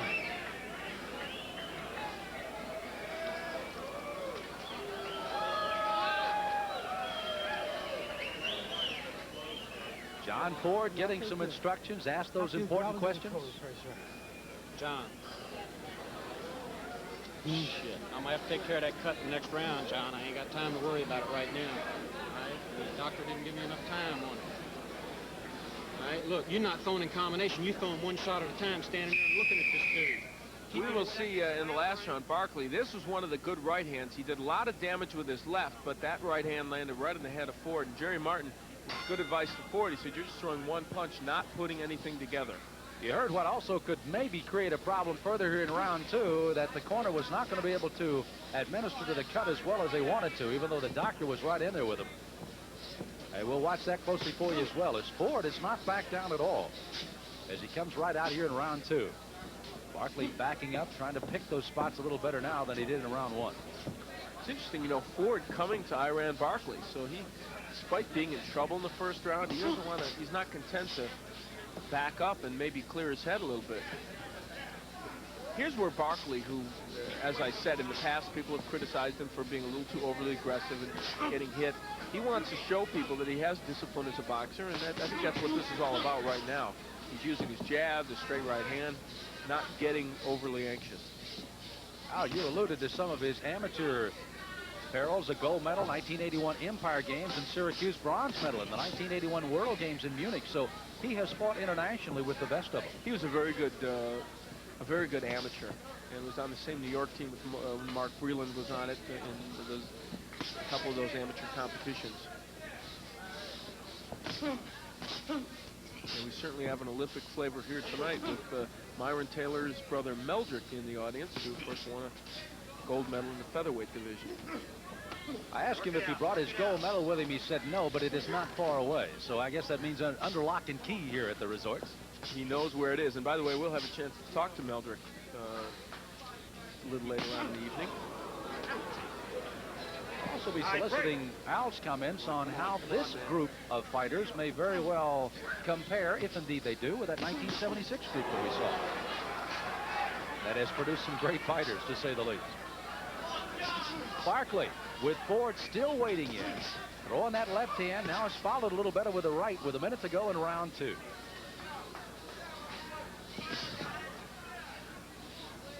Ford not able to get inside and do much damage to Iran. Iran's doing a good defensive job. He's slipping punches, blocking some, and showing more defensive skills than he has in some previous fights. By the way, up to this point, Ford has done a reasonably good job of protecting that cut over the eye, because it has not opened any further. No blood showing at the moment, so at least that is a break for him in round 2. Ford in the white. Iran Barkley, the blade, 8-2 his record, in the dark with a red stripe. Ford waiting into that left hand. Barkley just back on the heels and throwing at will. So after what looked like the first round, a bad one for Ford, he's rebounded well here in round 2. We'll have more in a moment. In the last round, you will see Iran Barkley with that excellent right-hand uppercut on the inside. He fights well on the inside, despite the fact he's such a tall, angular fighter. Start of round 3 of these middleweights, set to go 8 rounds. Ford, who has taken a lot of punishments through the first 2 rounds, still coming at Barkley. Al Bernstein scoring our bouts throughout the evening, unofficially, of course. Al, how have you seen the first 2? Not too much suspense, really. Iran Barkley dominant in the first round and almost as much so in the second. So I have them ahead 2 rounds to nothing. And Ford at this point, after the first round, seems lucky to be in the fight at all. Looked totally out of it, it seemed, even about a minute and a half into that first round. Recouping power is tremendous for John Ford out of Youngstown, Ohio, now fighting out of Norfolk, Virginia. He cannot get away from the left hook of Iran Barkley. Occasionally, he's able to counter the left hook with his own left hook, but not often enough.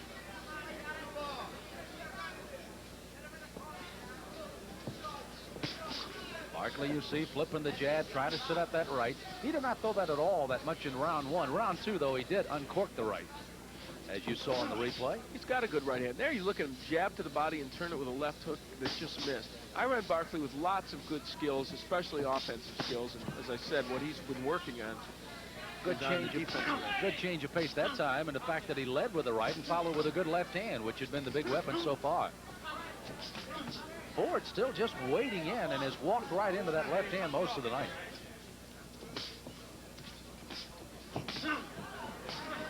Uppercut by Barkley, glancing off the shoulder of Ford. Ford pushing him into the corner. There's that uppercut again. He is ripping Ford, and I'll tell you, Iran Barkley has punching power, so the fact that Ford is sustaining against this attack is remarkable on his part. Ford slipping. And because his gloves touched the mat, that's why Frank Cappuccino stepped in there.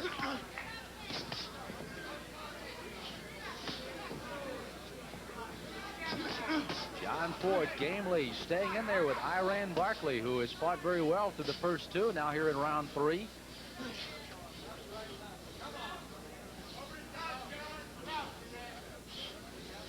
Barkley moving Ford around the ring where he wants him. And this has become something of a workout for Barkley, but the kind of workout that he probably would need and like, getting a chance to show off some of these boxing skills he's been working so hard on.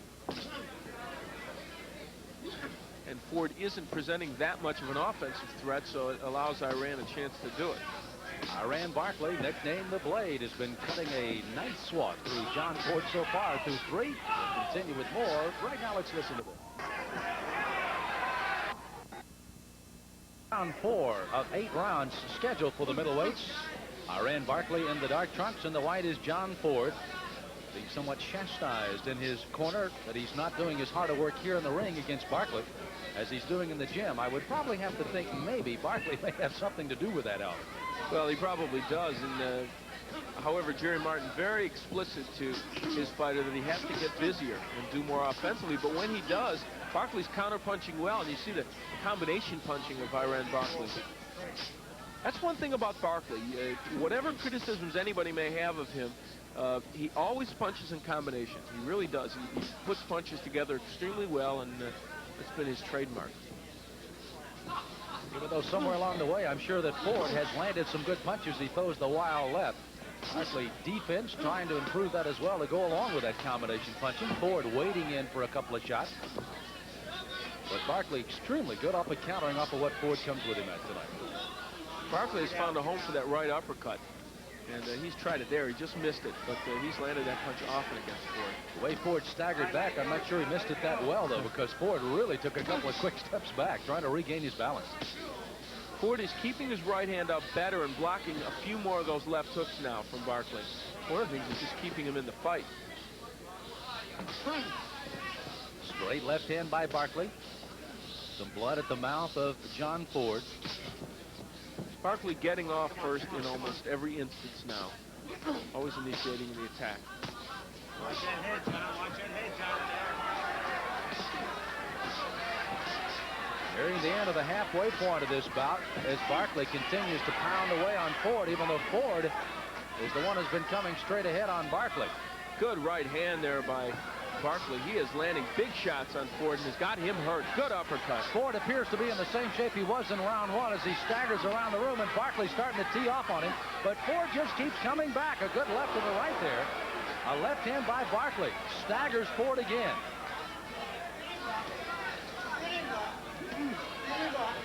There is no question about the heart of John Ford tonight as Barkley hits a right. Comes back with another right as Ford is bouncing off the ropes. And this fight could be very close to being over. Here in New Jersey, we've mentioned it before, they will step in a little quicker than in other places, and Ford is taking a beating. Under 30 seconds as you see the clock winding in round 4. Iran Barkley, the Blade from New York, New York. John Ford out of Norfolk, Virginia. Both with 8 victories, looking for number 9, and Barkley so far early has looked very impressive. That's a look at round 4, round 5 in a moment.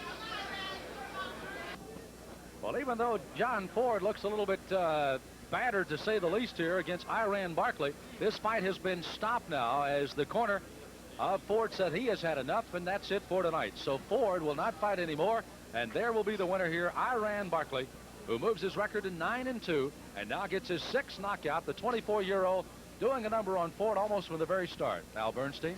And this is part of the reason why this fight was stopped, actually by referee Frank Cappuccino. He stepped in there in between rounds and told him it was over.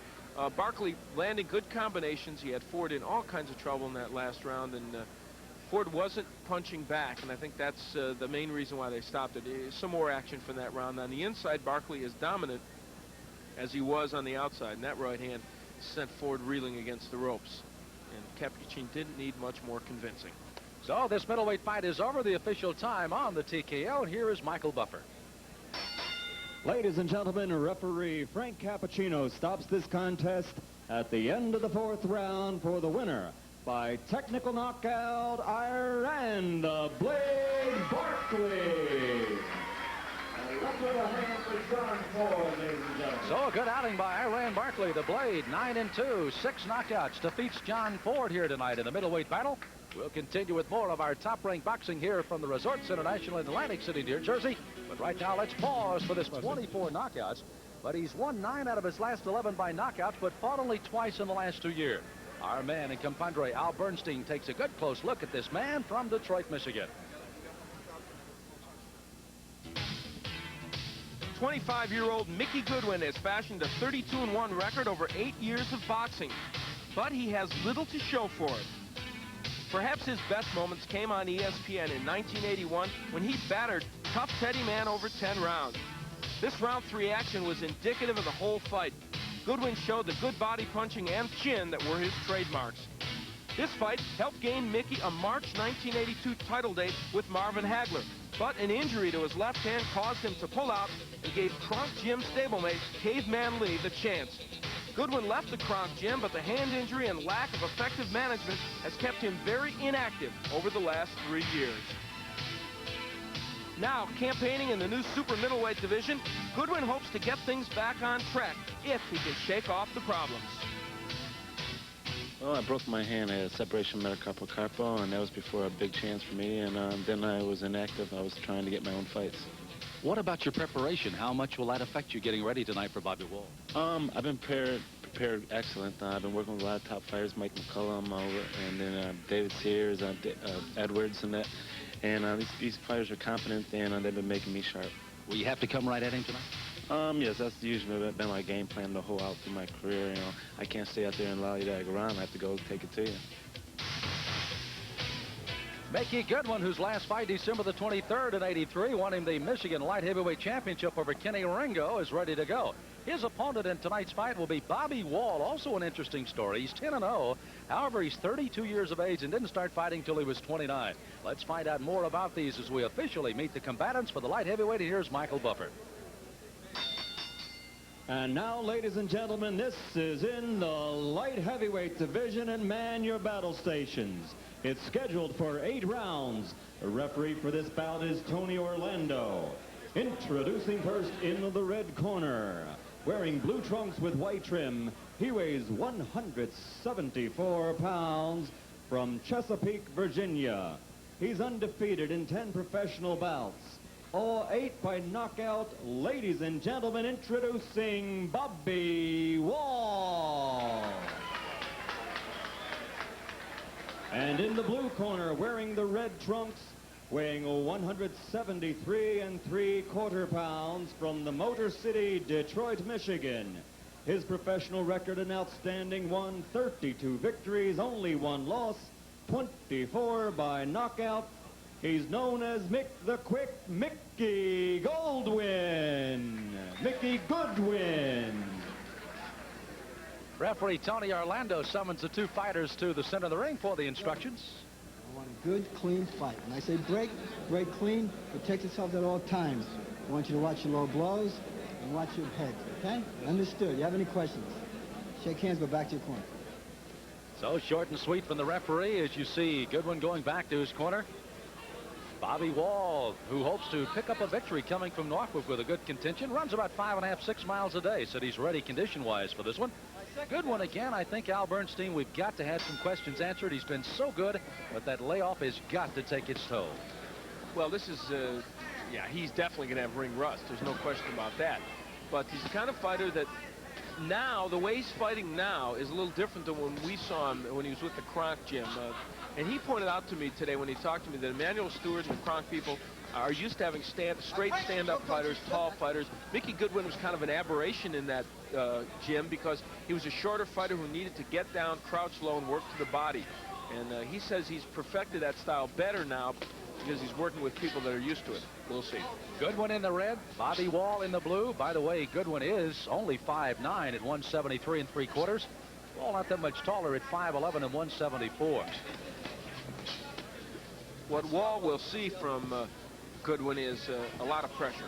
Goodwin likes to get inside. He's got an excellent left hook to the body and the head. And Wall, fighting as a conventional fighter right now, is a natural southpaw, and he likes to switch back and forth during fights. So we'll see if he does that a lot. There was an indication from his corner people that he's much stronger here in the conventional as the right, despite the fact he's a southpaw. So we'll see which one he likes best. Yeah, he's quicker for that stance, but I think he might have a little more punching power from the other stance. So he will work back and forth. And now that I remember, the one fight we had Mickey Goodwin in, Teddy Mann did switch to southpaw several times and was effective. So, well, right now, the Goodwin is banging Bob Wall, hitting him with some big shots. Big left hand followed by a right. Wall tries to come back with a counter left-right combination. Missed them both. Big right hand by Goodwin. Gets in off the jaw of Wall. Good body shot in underneath on the left hand. That last right really stunned Bob Wall. Oh. A right to the head by Goodwin. No ring rust right now. He's going after Bobby Wall. Wall ties him up. Tony Orlando breaks him here as you see the time in round one. Goodwin waiting right back at him with a minute to go. Now Wall has changed to southpaw. Let's see if that has any impact on Goodwin. Goodwin again has only fought twice in the last couple of years. Rocky Stevens KO'd in 3 back in 82. 83 defeated Kenny Ringo for the Michigan Light Heavyweight Championship. Also a knockout in 3 rounds. Other than that, he's been very, very dormant.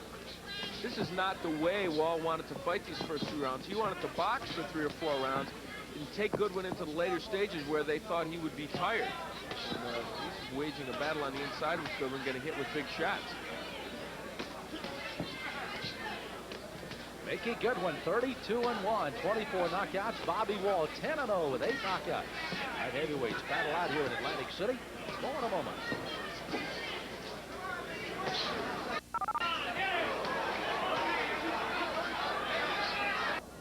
In the last round, this was one of a number of right hands that Mickey Goodwin landed to the head of Bob Wall, and he's got his attention. There's another right, and Wall's in trouble.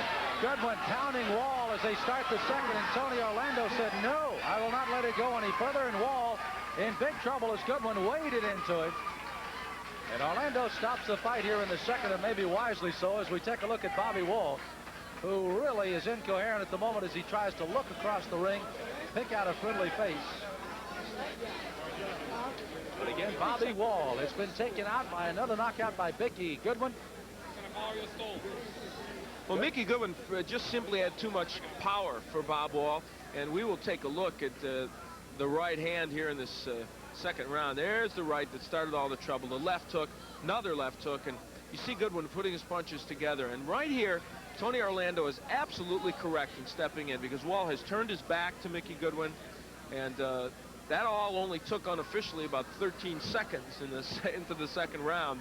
As you look at Mickey Goodwin, he's got to be happy with the fact that he was able to put his punches together so well in this fight, even though Wall didn't give him that much offense to worry about. Well, again, as Al pointed out, Bobby Wall wanted to box for the first 2 rounds or so to try to get Mickey Goodwin tired. Maybe Mickey said, hey, I can't afford that. He came right at him, landed some good punches in the first, but here in the second round comes out strong. 13 seconds unofficially into the round. He gets the TKO. That, by the way, is his 25th of his career against a 33-1 record now by Mickey Goodwin. What you've seen, I know it was quite brief to say the least, Al Bernstein. Let me get an analysis on you in just a moment after this official announcement by Michael Buffer. Ladies and gentlemen, referee Tony Orlando stops the contest at 13 seconds of the second round. The winner by technical knockout, the man known as Mick the Quick, Mickey Goodwin. Mickey Goodwin with a good win. Al Bernstein looks like Mickey may be back and could make some noise here before it's all over as he gets the TKO in the second round here of the light heavyweight fight. They were set to go 8. Again, it goes just into the second round. Goodwin comes up with a victory, and Al Bernstein will be visiting with the winner when we return. Scheduled for 8 rounds, and it's in the middleweight division. The referee for this contest is Joe O'Neill. And now introducing first in the red corner. He's wearing the white trunks with blue trim. Weighs 158½ pounds from Uniontown, Pennsylvania. Undefeated in 10 consecutive bouts. His record 10-0, 5 by knockout. Ladies and gentlemen, the Uniontown Flash, Eddie Hall. And introducing in the blue corner, wearing the black trunks with gold trim. He weighs 160 1/4 pounds from the Big Apple, New York City. His professional record, 9 victories, only 2 losses, 6 by knockout. Introducing Iran the Blade Barkley. So as these two fighters get ready to go in the middleweights for the 8th round, Joe O'Neill will have a couple of comments to keep the fight in order. There's no 3 knockdown rule. It's a mandatory 8 count. If you go down, I must count to 8. Don't walk away from me. Bell only saves you in the last round. The professionals, I expect you to act like professionals. Any questions? Any questions? Shake hands. Good luck. Well, a lot of people are waiting to see what this undefeated fighter, Eddie Hall, can do. He's 10-0 with 5 knockouts, and so are we. Iran Barkley, his opponent in the other corner. We've already seen him against Robbie Sims when he lost here on January the 6th, knocked out in the 6th round. Well, we know he has a good punch, 6 knockouts and a 9-2 record.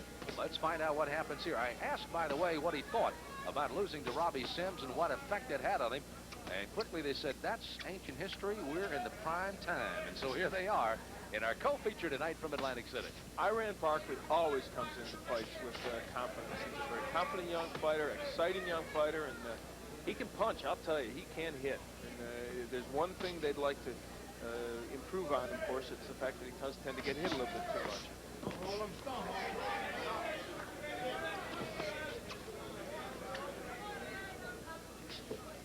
Eddie Hall in the white with a blue stripe, 25 years of age. Barkley at 24.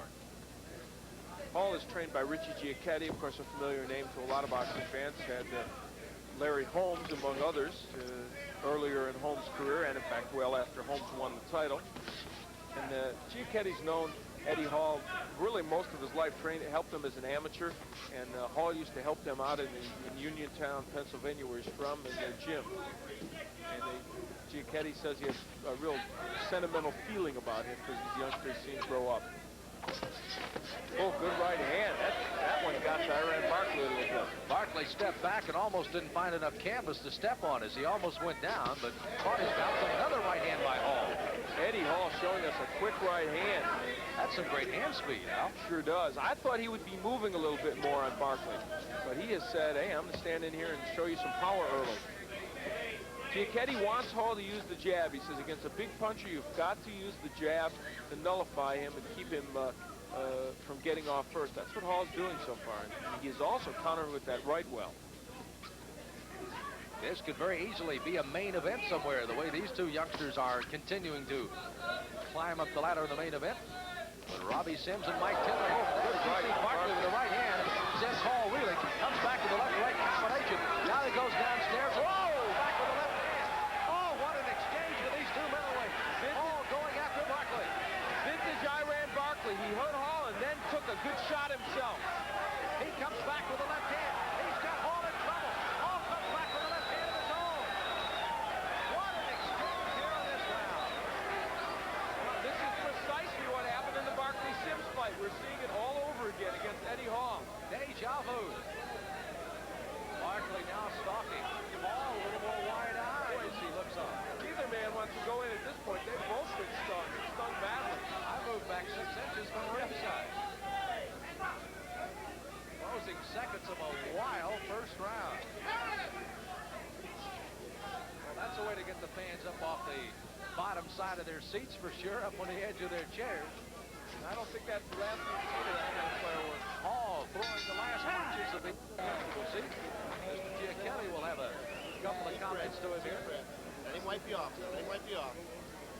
Okay, now you got off the jab plane. You got off the plane a little bit because you went to go slug. I don't want you to slug with you. You got hurt, but you got off your jab.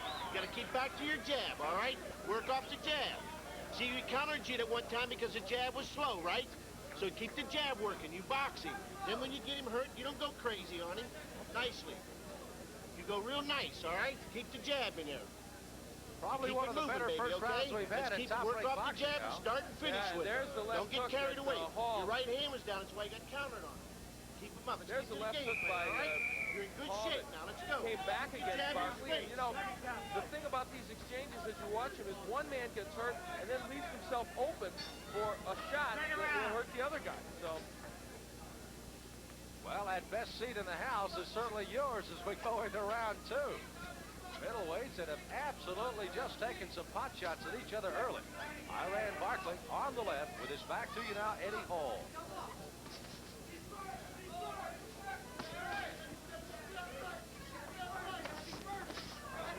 You see him flailing again with those not so much combinations, just trying to load up for the one punch. Richie Giacchetti, very interesting. He wanted Hall to stun Barkley, but he did not want him to slug with him. He wanted him to use that jab and not forget about that weapon. I think, Sam, this boils down to Hall hurting Barkley with the straight right, Barkley hurting Hall with his left hook. That's both their respective best weapons. It has become quite evident now that Hall is going to do a lot more movement here in round 2. And it's up to Barkley to try to cut off the ring.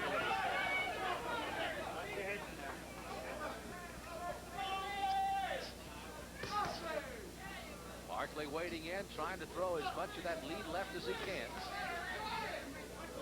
Making the right, tried to lead with the left of his own was Hall, but couldn't get either one of them in.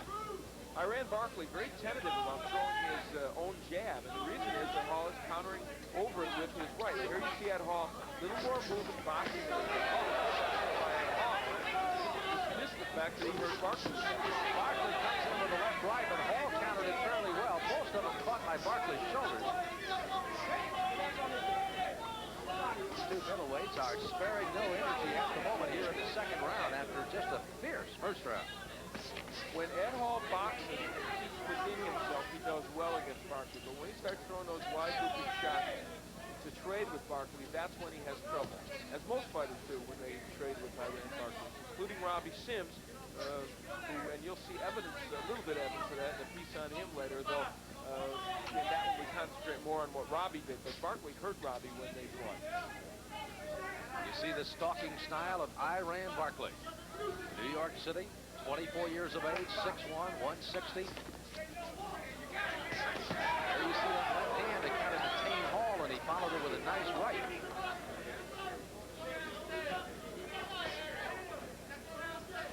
Hall is getting Barkley's respect when he's banged up. Good left hand by Barkley. The left hook of Iran Barkley is a tremendous punch. That's one that Hall is going to have to address.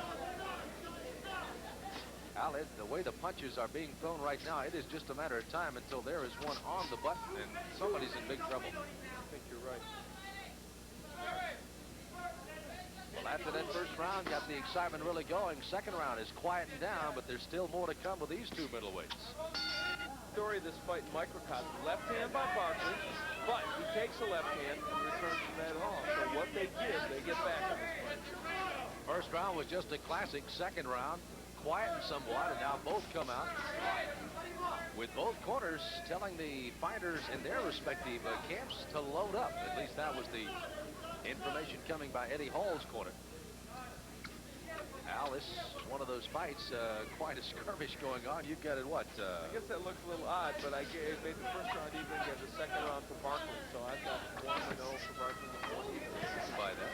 I have never made a prediction like this in the 4 years I've been doing top-ranked boxing.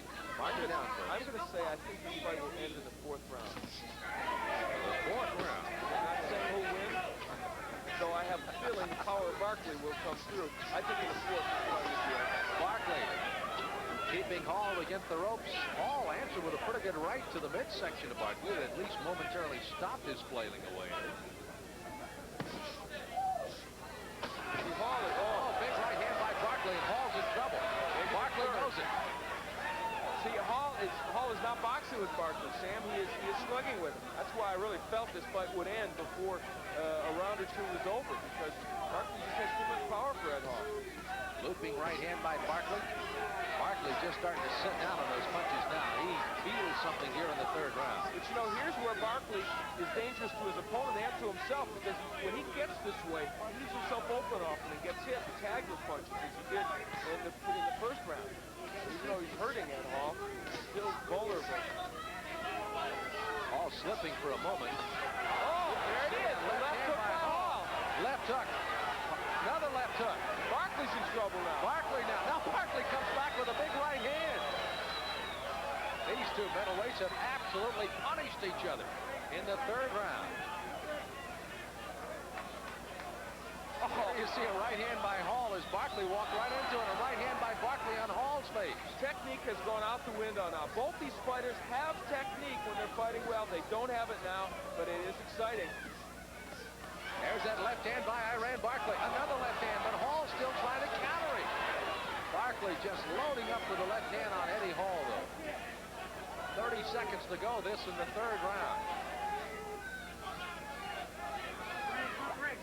Eddie Hall, by the way, has run right out of his left boxing shoe, by the way. It is split out badly on the left side, which will hamper his footing just a bit.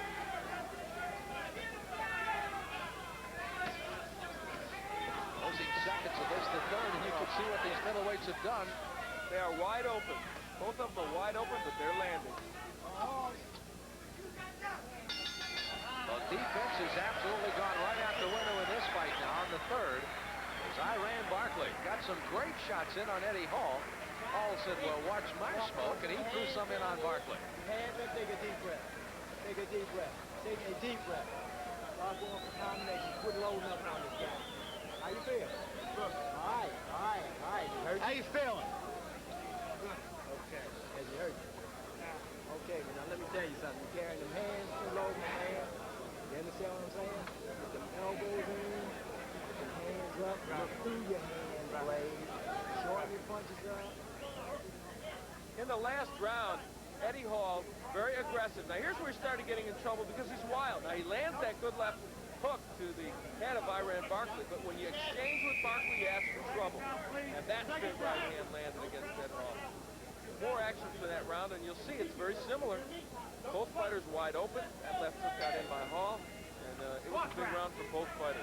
Round 4. Well, the prediction of all times. It'll end in 4 by Al Bernstein. Let's find. He didn't say which way, though. Folks. That was a hits job, I tell you. But here it is with Iran Barkley against Eddie Hall, and again, both of them loaded up and unloaded in that third round after just a whale of a first round. Rather quiet second round, but number 3 really piqued the interest again. How about 3 rounds now? I gave that third round to Barkley, too, by a very narrow margin, and I've got him at 2-0 and 1. So Barkley's still pitching the shutout right now on Al's card. Of course,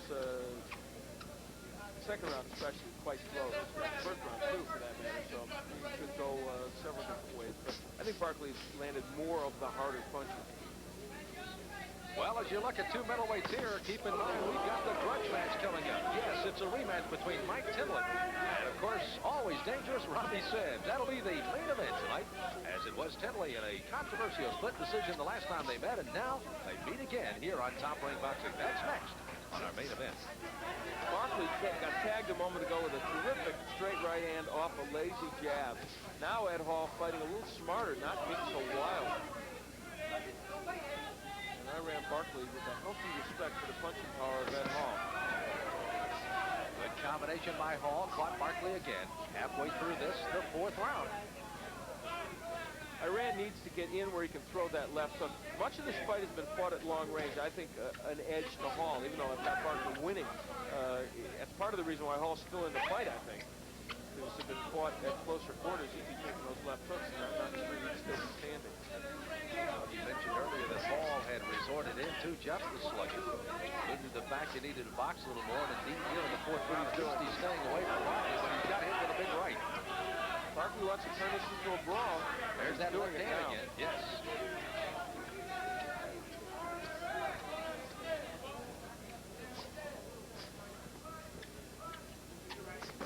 There's a right hand by Hall, got in on Barkley. Barkley just a slight swelling in the right eye. No problems here in round 4. Scheduled for 8, by the way.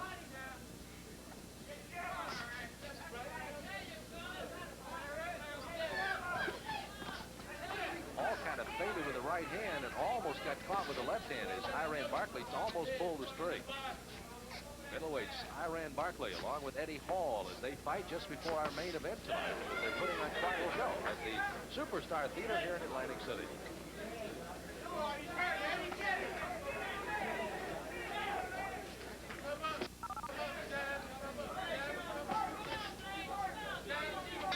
It's only made on Top Rank Boxing, by the way, with no knockout in the 4th round. We enter the 5th.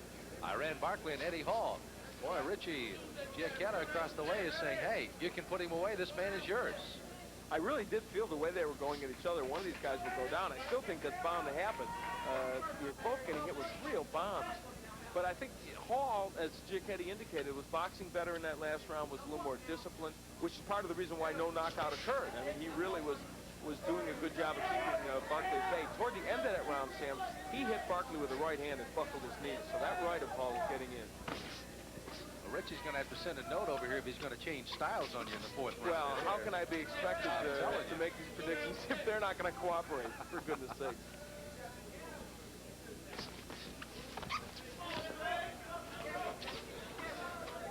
All a very quiet gentleman. Last fight, September the 22nd, got a 4-round knockout of Forrest Fitz in Cleveland.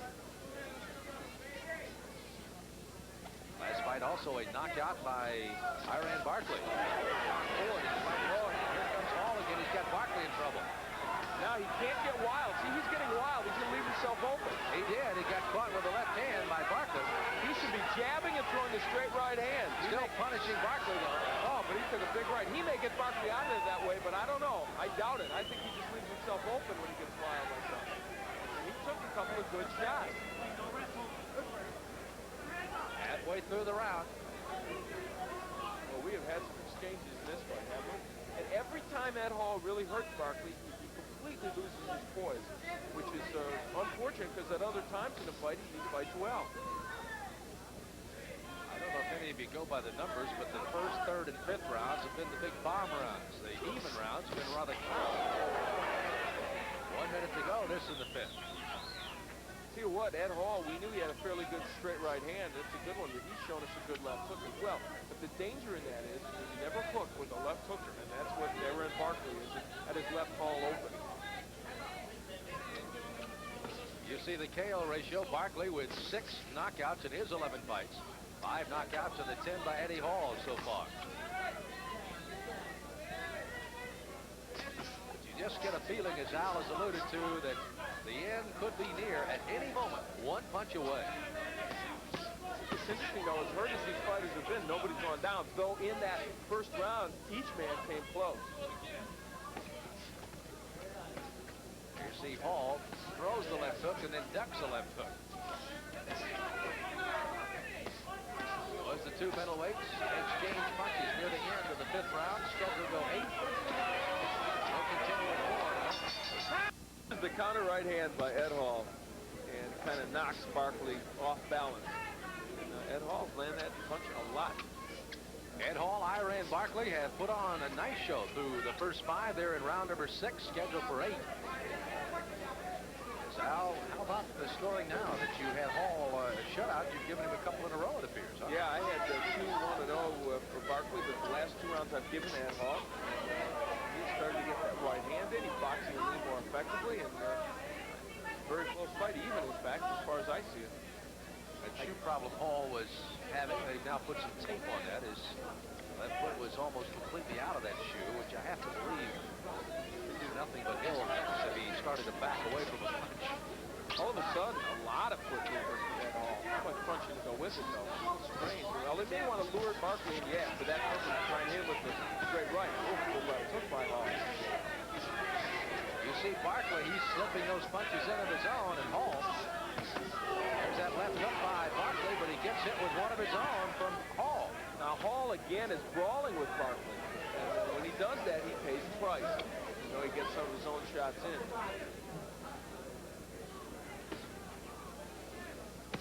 Strategically, Ed Hall has the tools to win this fight, and I think to win it handsomely. He's got that good boxing skill that can give Iran trouble, but when he gets in there and slugs with Iran Barkley is when he gets into trouble. That's why it's a very close fight. And of course, Iran has the power to knock out many, many middleweights.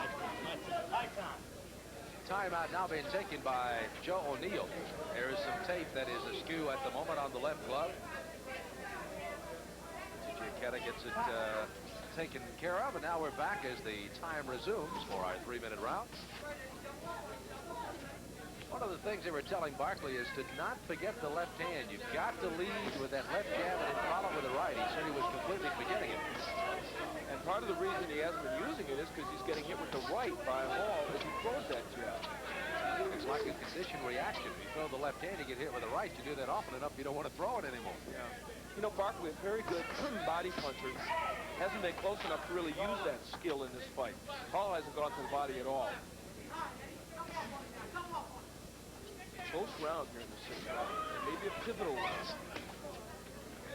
I will call Eddie Hall somewhat of an unknown commodity. We have not seen him that much, obviously, over that 10-0 record. Iran Barkley, seen him against Robbie Sims and other competitors, but Hall coming in here has certainly impressed a lot of people, including, I'm sure, Iran Barkley, the man that is stalking him at the moment in the ring.